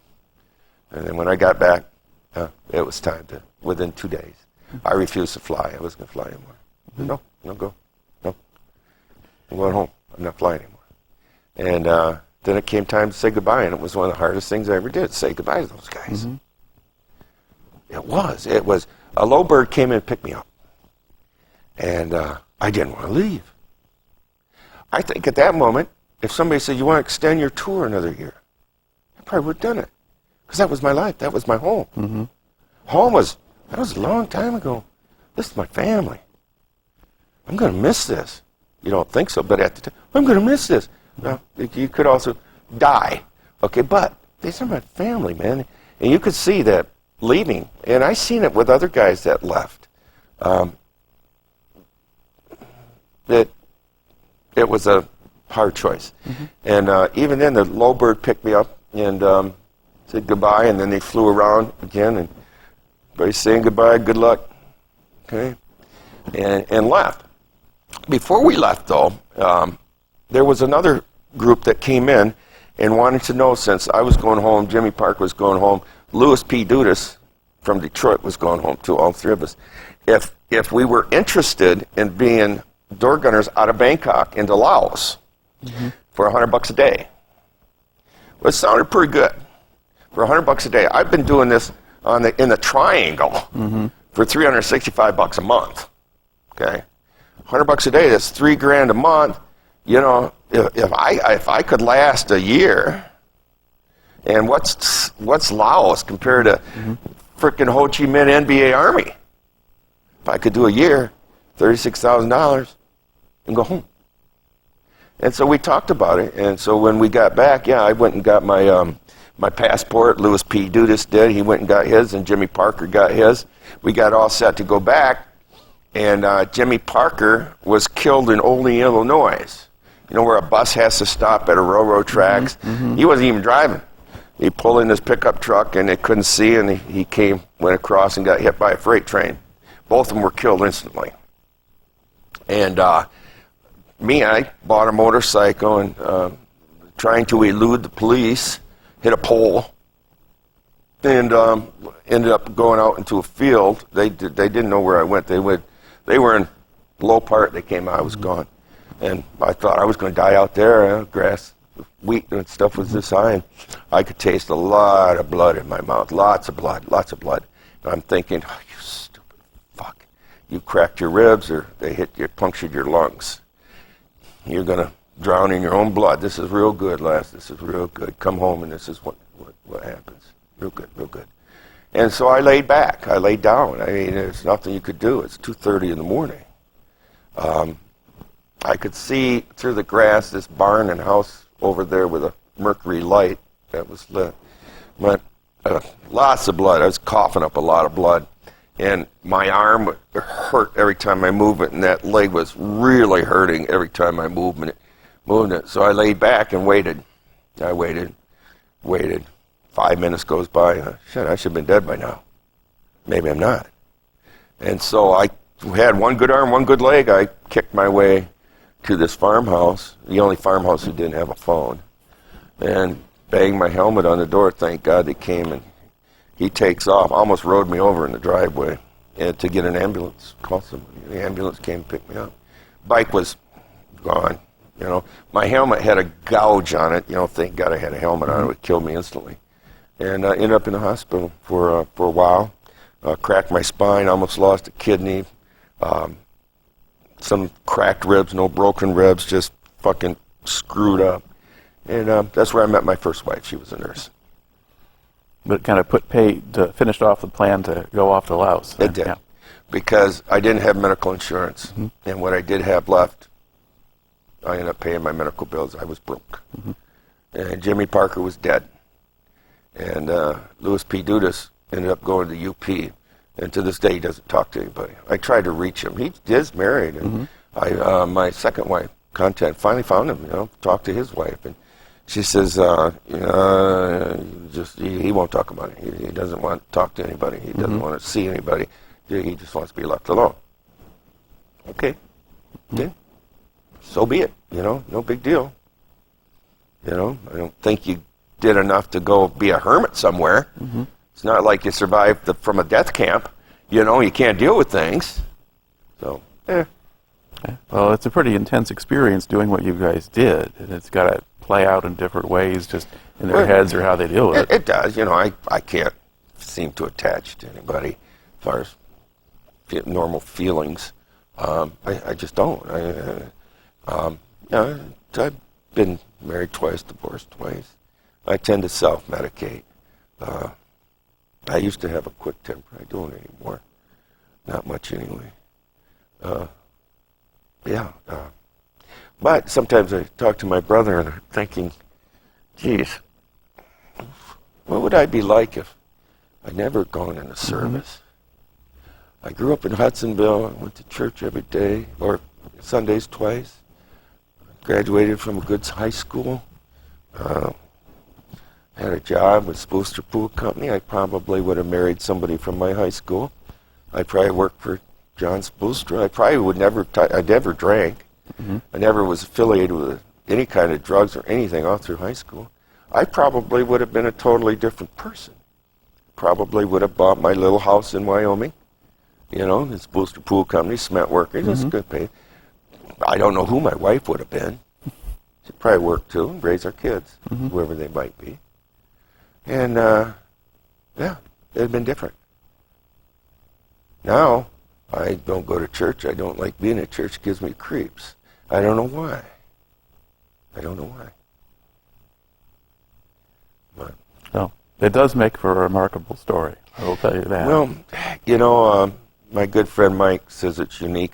I don't know if it's so unique as me putting myself in situations that should never have happened. But then surviving it too. Mm-hmm. But a day doesn't go by. You don't think about it. I am truly sick of that. Truly am. I'm sick of, listening to music. Not for the sake of listening to music, but then these memory flashes come back. I'm sick of it. I'm sick of thinking about it before I go to bed, when I get up, during the day, for no reason. Mm-hmm. And this has been going on for a long time. But it's like my Uncle Chet said, he's passed away. He lost his whole, he was in the Army in the Second World War fighting the Germans. Mm-hmm. And his whole unit was wiped out by 88s. He had dysentery, so he wasn't there at the time. But I talked to him, and he said, you know what, Les? He says, to this day, I can hear what a tank with that 88 sounds like when they put it into gear. You know, when riding a lawnmower, when you stick the okay, it's a much shriller. He said, I remember that like yesterday, today. He said, and I always will. The fear, the sound of it. And, you know, anything with high impact, like I told my brother Lee, I said, if you're in an accident and 5 bad automobile crashes, guess what? Every time you get in a car, you're going to think about stuff. Every time you hear a horn or a screeching of a tire, you're going to think about stuff. This is really no different. My brother Lee had a freak accident when he was 41 at the Gus Macker. A tree branch storm came in, crushed his back. And I said, you don't think about that every day? Yeah, because it's high impact. And when it's high impact, it seats itself in your subconscious. And it doesn't go away. It doesn't go away. And that's fine. I'm proud of my duty. I'd do it again. I met some really great guys. I had some very interesting experiences that I survived. Stuff that I would never have had if I had grown up and lived in Hudsonville and just worked for John Spoelstra. All right. Well, listen, thank you very much for coming in and telling the story today. Thanks for taking your time.